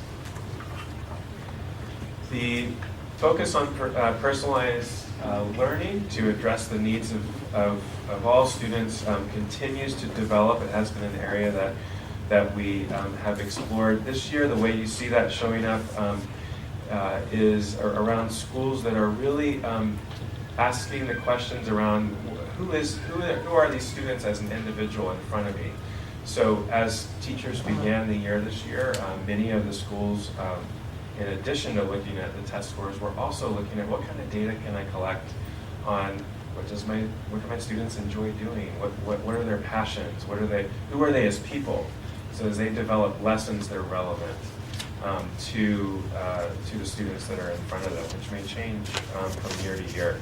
There's also, as you walk the schools, you see an increased focus on relationships. We know that when a student, particularly at-risk student, is connected to at least one adult on campus, they have a much higher chance of all the metrics, graduating, succeeding, higher achievement. And so it is remarkable to see the change in the culture and how the students even report sort of a greater sense of connection to their sites. So that's part of the personalized learning. It also takes place in instruction, so small group instruction. You walk around and you see a dramatic increase in the amount of small group instruction that's happening, which allows teachers to really personalize the instruction to the students that are in front of them and give them what they need. In terms of next steps, we recognize that these standards and the assessment data that we just saw reflects an entirely new way of assessing students. The rigor is dramatically higher. The expectations that we have on students now have dramatically increased. And so we as a staff are also examining our own mindsets around what do we believe around student achievement, and making sure that our mindsets are such that we expect all students to exceed. We know that students will rise to the occasion, and when we have high expectations, they will rise to that occasion. We also know that it's part of that is changing our behavior and changing our practices. So part of these next steps is just to continue to ask, what do we need to change in our instruction to give all students the opportunity to succeed in these very challenging standards and very challenging assessments.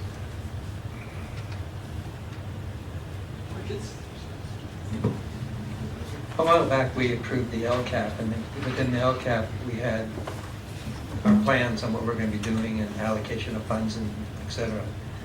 Now that we have these scores, do we go back and revisit that plan? And because I know at every board meeting, there's always requests for consultants to do specialized training or to send staff to outside training. Hopefully that'll be looked at to see if it's relevant to our test scores and what would help improve our test scores, not training for training's sake. So yes, we have looked at the LCAP and pulled it out. Maddie and I were just having that conversation, I don't know if it was yesterday or today, regarding that crosswalk and that comparison piece. And you are correct, whenever we do bring an item forward to the board, it is for purposeful work. And it is tied with our test scores, because most of that is tied and connected to, from district funded, is tied to the work that Brian just spoke about with addressing the focus areas and the training around our focus areas. And one last thing. Thank you, Brian, for Dr. Huff for this. It was really helpful. One thing I would ask, and I mentioned this before, if we can just get like a one-page executive summary, not to go into a bunch of detail, but to say these are the hot points that we need to look at, these are the points we're doing well on. It makes it a lot easier than when I go through this, rather than having to develop that summary in my head as I go through this. But just to have a one-page cover sheet executive summary. Sure. This is maybe not a question, but an expectation that I know it's been recognized that we've done a lot of professional development. We've got experts from everywhere in helping us. I see a lot of good things going on in the classroom, but I don't see the students responding to it, and I cannot figure out why. That's your job.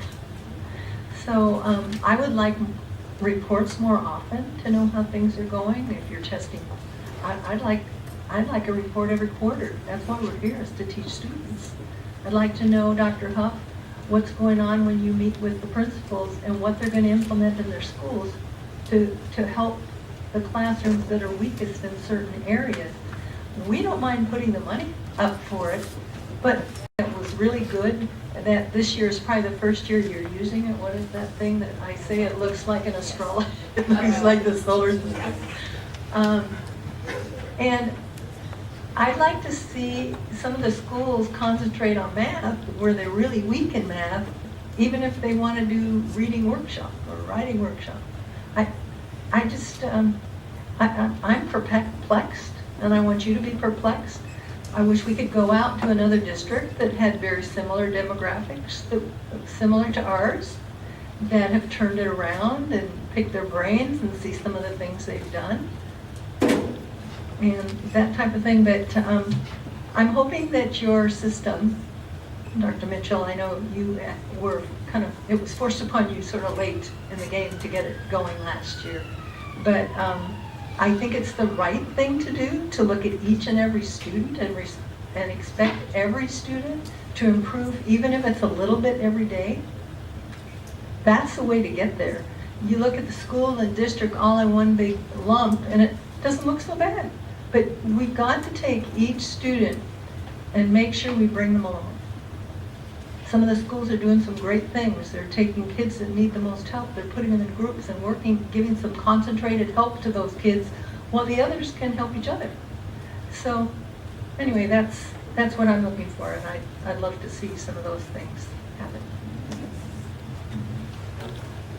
Thank you for a great presentation, like always. I know you mentioned the TOSAs, and the district coaches are outstanding. I see all the teachers very thankful for the help, and I've seen them in the classrooms teaching. What about the teachers that kind of need that help and they don't ask for it? Would a principal say, come in and intervene, or what happens in that case?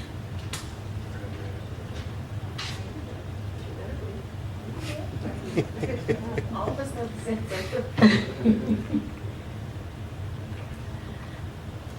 That's why relationships are so critical. The coaches have really, I would say, for the most part, developed very strong relationships. And I actually just had a conversation with a coach the other day, saying, I've got this one, I know if I can find other ways to connect with them, I can get into the classroom more. We can't force a coach onto someone, but we can certainly reach out and provide them with resources and provide them with supports where they start feeling the success, see the success, and then they do want the coach to come in more. So that's how we're trying to get in through the back door, so to speak. But it's really about relationships and the trust that the coaches have with the teachers. And for the most part, like you said, Donna, you've been into the rooms, they really enjoy the time with the coaches and wish they had more time with the coaches. That's what I hear from other teachers, what they say. Oh, that's good. Okay. And then the interim assessments, do all schools look at that? Because that's a clue on how they're going to do it on the test. So teachers should know, okay, well, this student needs to do better, or maybe they need to work on this one, or even when they collaborate,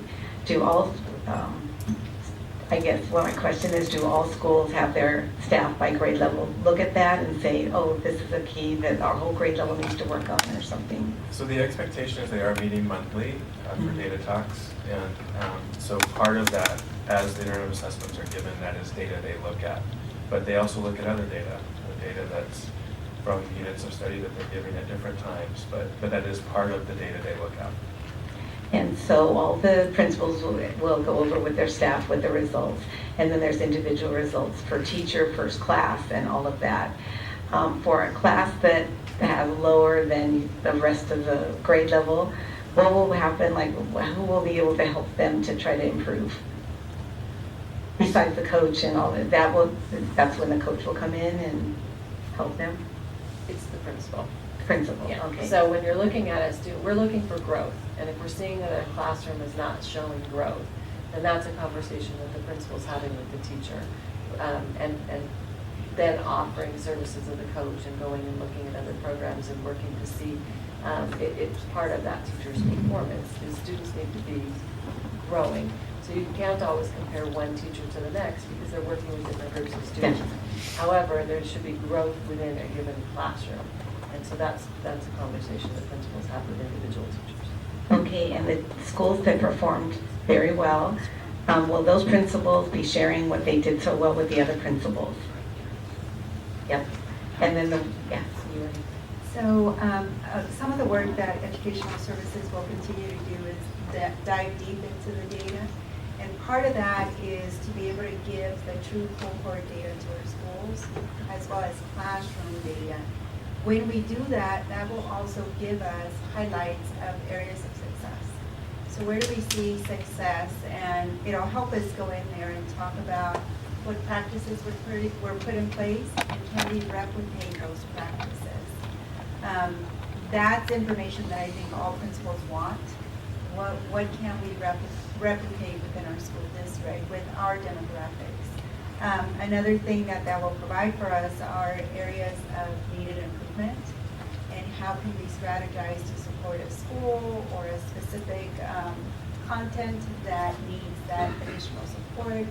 So I think that you're right, principals do want to know what's working out there and what can they replicate within their school. And likewise, the principals that have the schools that went down, what kind of help are we going to offer them, or what would be the next step that the schools, scores went down? One of the things that we're going to be doing this school year is we've identified a subset of schools that need that very individualized support. So the role of educational services is to remove barriers, provide individualized support to these schools that will help them reach their goals and reach their vision for their school. It's work that we're starting on right now, and we're just in the beginning conversations, but we have identified that subset of schools that will get a very systemic look at what they're doing and co-craft a plan with the school.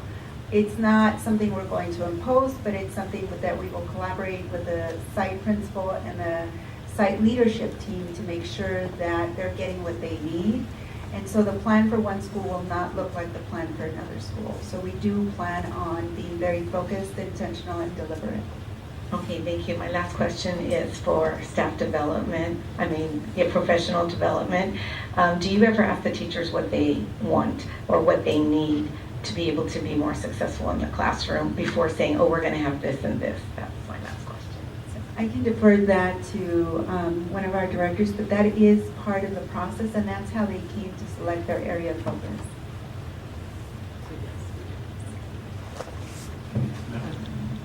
This raises another question, listening to this treatment here. You mentioned that you can go down to the classroom level with these scores. Do we look at the students' official grade that they're getting in the classroom and how they did on the standardized test to make sure that we don't have like grade inflation where kids are getting A's but they're failing on the standardized test? Do we compare that at all? We haven't done that at a district level. I know there's been some different work around examining grading practices at sites to different degrees over the years, but we haven't run a correlation on grades as they compare to state testing. Just what Mr. Malkin was saying. So does anybody look at that? Because as a former teacher, I remember giving D's, and of course they did not do good on the test, but the teacher before them, they got A's and B's, and clearly they were not. So I was wondering he brought up a very good question that they have to be, if they get an A or B, then they should be able to be passing and be met or, met the standard or above. And if that's not happening, can somebody check that? Does the principal ever look at that, or what? So that's part of the work too that we've been having the conversations around standards-based report cards. that would be more aligned with our state standards. But as Brian had shared, to date, we have not done a correlation of grade to a standardized test score. We have not done that yet. So that's something we could look into. And this year, we will be working on our report cards and how to align them to the standards at the elementary level. First of all, I want to say thank you, Dr. Huff, for putting all this together. It was a great presentation. Thank you for all of you being here to answer questions, and for all of the principals and assistant principals and other staff for being here to hear everything. And I know it was hard to sit there and not say anything. But I do want to thank you all for being here. As a discussion, you can take back to your site. One of the things I want to say is that over the last 2 weeks, I've met with 5 local K through 12 school districts in our region, and everybody is feeling the same way we are. I did not meet with one district who said to me, oh, our test scores are fabulous, we're just doing phenomenal, we don't need your services anymore. No, it was quite the contrary. And so I know a lot of people want to think, oh, the sky is falling, the sky is falling. When we look at this data, the sky is not falling. There's some clouds. In some areas, there's a little bit of drizzle as well, but it's not falling. I think we have a long way to go before we can say that the sky is truly falling. So I just want to put that out there because, yes, we all recognize that there are a lot of issues and concerns, and we are all concerned about it, every single one of us. But we're in the same boat with a whole lot of other people at this point.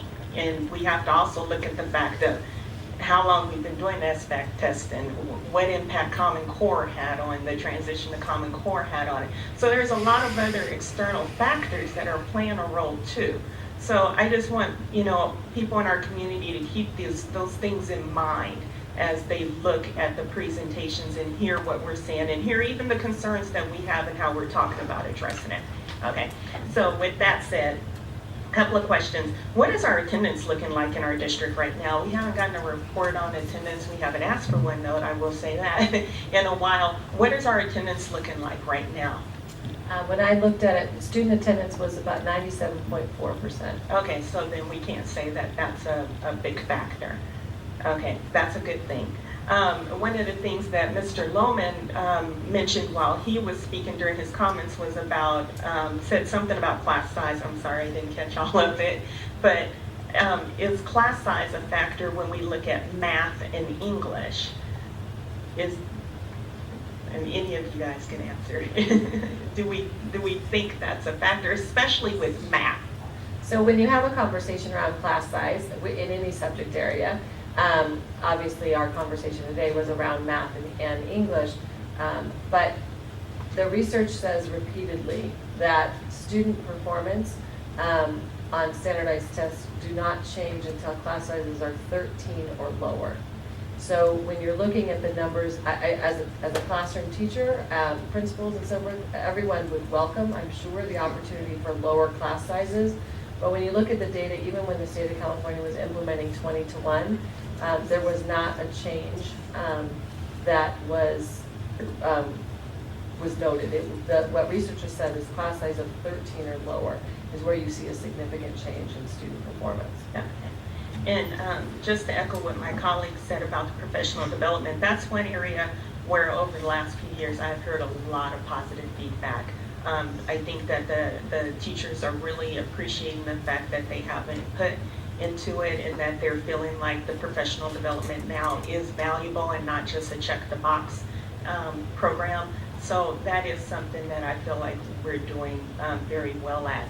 The framework, this is the second year that we're in with the framework. Right. One of the things I remember when we first introduced this and we had the first kickoff and everything, that everybody was super excited about it, the teachers were super excited. Are they still super excited about it?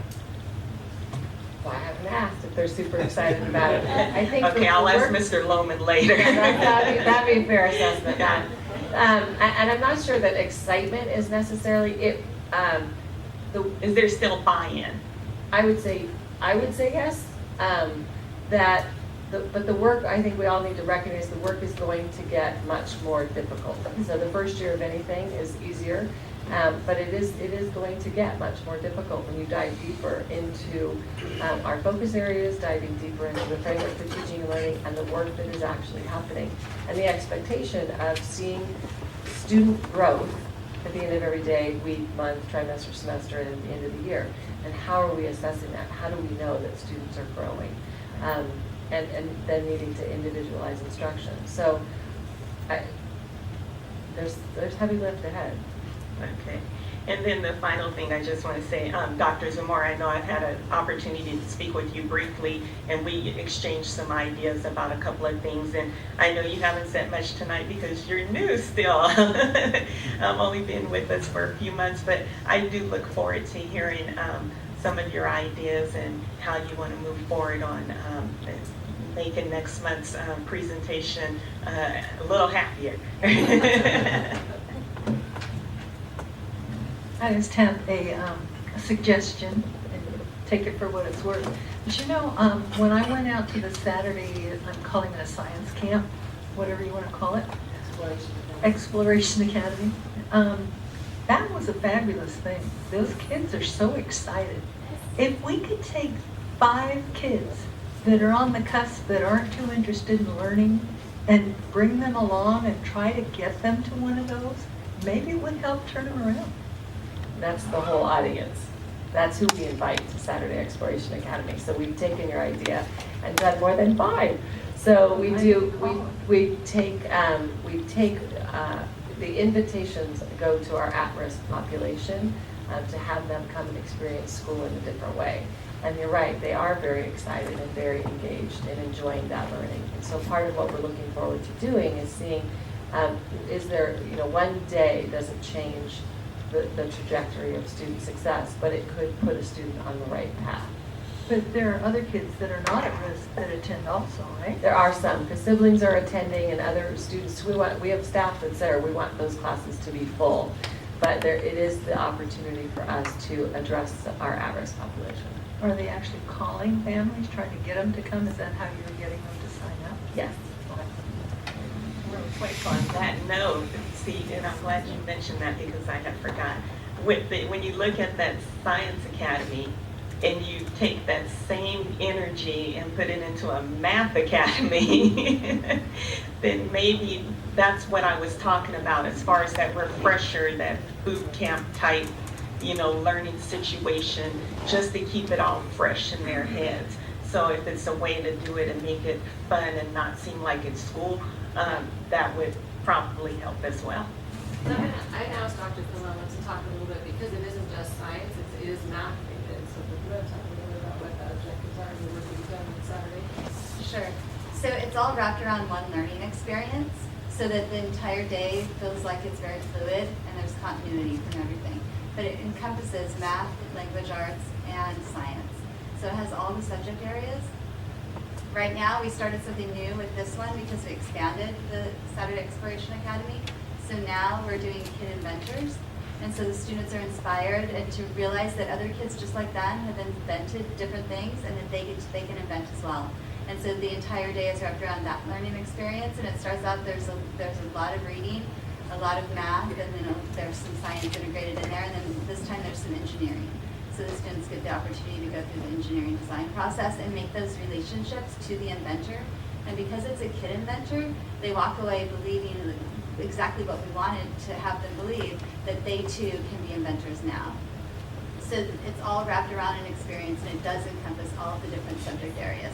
And what's really exciting, I have to say, is that the math that you were questioning specifically about math, this year, the teachers who are leading the learning in the classrooms, they're implementing the math that they've been learning, the new math, the new approaches, the new bits of learning they've been learning through the professional learning days. They're implementing that on Saturdays and practicing with different grade levels, different students all across Roland, and then developing their expertise and then taking that back into the classroom. So it'll be exciting to see how that grows. And then they try these new ideas and they go back and share them at their school sites. And so it's starting to really grow across that way as I have seen math classes, even this week when I was going to classrooms, how they're in groups and the kids are doing all the talking and the academic language is amazing.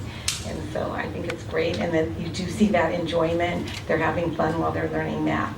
But you asked about class size and if it's different in language arts and math. And I'd like to know, I know you said that it doesn't show any results, but is that because they took a class of 30, then they took a class of 35 and they decided, oh yeah, they were the same? Or how could they come up with that? So I didn't, the question that I was responding to wasn't separating out math and language arts. But just in general. And so I personally did not do the research. I had read a lot of research. So I would have to go back and refresh my memory in terms of what was the control groups and what was the information. So I have to disagree with that research only because, I'm sorry. Because when I've had 35 students, yes, they've all gone up, let's say in math for sure, because I really love math. But if I would have had less, you have less behavior problems, you have less, you have more individual time with them. And that should be more of a research than saying. So I do believe, and I'm sure other teachers would, Well, we don't believe it. Yeah. that lower class size should be able to help. And maybe they all went up and they felt like it didn't matter, but maybe they would have went up a lot more if the class size was less.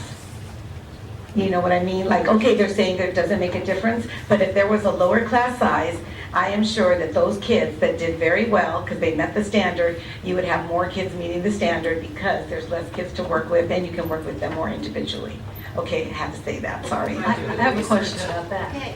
So you think it's a class of 30 students that all were in need of special attention would make better progress? Than a class of 35, definitely. Yes, because you have individual time with them. You don't know what it's like to have 30. They all need more. No, but you have 35 kids sitting there and you need to give them all individual attention. One starts behaving bad, then it trickles or whatever. And then you're trying to teach everything. But if you have 30 kids, now you have less and you can control like even the small groups. If you have 5 small groups, I'm not a teacher, so. Yeah, but it's different when you stand in front of a class all day and you have 35 or 32 or 30 kids. It's totally different, and I believe it does make a difference. And I'm surprised a study would show that. That's what I'm thinking, that maybe the study said they did good, but they would have done a lot better if you had less kids, because you have less to control, you have less to teach, you have more one-on-one or small groups to walk around to talk to instead of having an extra group. In the classroom, you should be able to see when you have smaller. When you go in a classroom and there's a whole bunch of kids, it's a lot difficult. It's a lot harder than having less kids. I'll talk to you later. Okay, class size. Lower class size is excellent. Looking back on when my son was at Alvarado and was taking algebra there, they had a program called Math Counts. Do we still have that? Where it was competition, and the kids within Alvarado would practice and then they'd compete against other schools. And it really accelerated their learning of math because the competitive nature of it was like a sport for them, a sport activity. And to this day, I still get letters from Math Counts addressed to my son.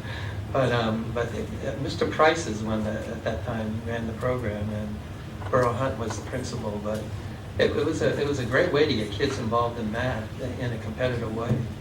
So yeah, Math Counts operates like Science Olympiad, and Yeah. just looking at math. And so Karen is over here nodding that yes, it is still there. And so yes, I can say yes. Any more questions?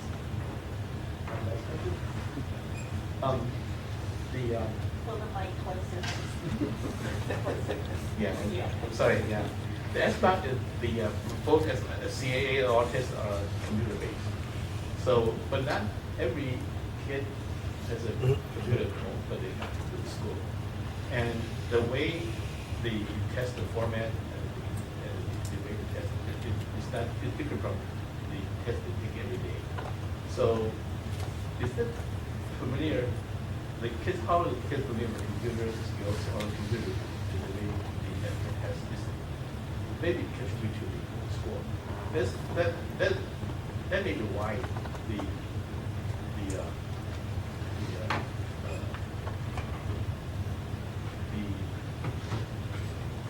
socioeconomic lower families, the kids, they don't have computer and they got lower grade. So how do we So I will defer to Dr. Huff on that, but that is something we've been discussing for the last 2 weeks. Dr. Huff and I have been talking about making sure that the tool is not in the way of demonstrating what our kids actually know. That would be not good for the kids. So definitely a conversation we've been having, and I'll let him talk about how we've been preparing the kids here in Rolling Unified. One of the reasons we give the SBAC interims is to give students exposure to the way the test is formatted and the tools that they can use. So we do that twice a year. Do we practice? Do the kids practice? And they practice. It varies. I mean, at minimum, there are 2 trial runs that the whole district goes through. We're in the middle of one right now. So at the end of October, the last 2 weeks, all the students that are taking the SBAC go through a practice test, take the interim, which is like a practice for the summative, and then again in January. Throughout the year, teachers will pull up tools and show and just do a think aloud about how to walk through the different tools. It is an area that we're looking at expanding and sort of making more systematic in terms of every teacher going through the same process in terms of giving students exposure to the kinds of tools that they need at the end of the year. Okay. Thank you, Doctor. Yeah. Thank you for your team for preparing the presentation. Any more questions? I guess one last one. What's the plan now? You're going to go back, you're going to look at the data, at the school site, the classroom, etc. When can we hear back from you next on this? That's the update. So we will provide information through Dr. Mitchell. I think at the soonest next Friday, it would give us plenty of time to sit down and talk about some of the approaches we're going to take this school year to support our teachers and support our principals with the work that they are doing. But definitely I agree that we will be sending you more updates on a more consistent basis so that you know what we're working on.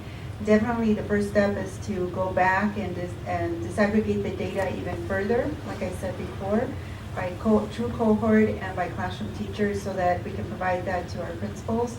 Another approach that we're going to take is making sure that all of our professional development continues to infuse the content standards and the teaching practices that are high leverage to impact student achievement so that the conversation on the standards is infused and consistent with the professional development that we're providing because our teachers are definitely benefiting from that, as well as the claims and the instructional shifts that Common Core calls for.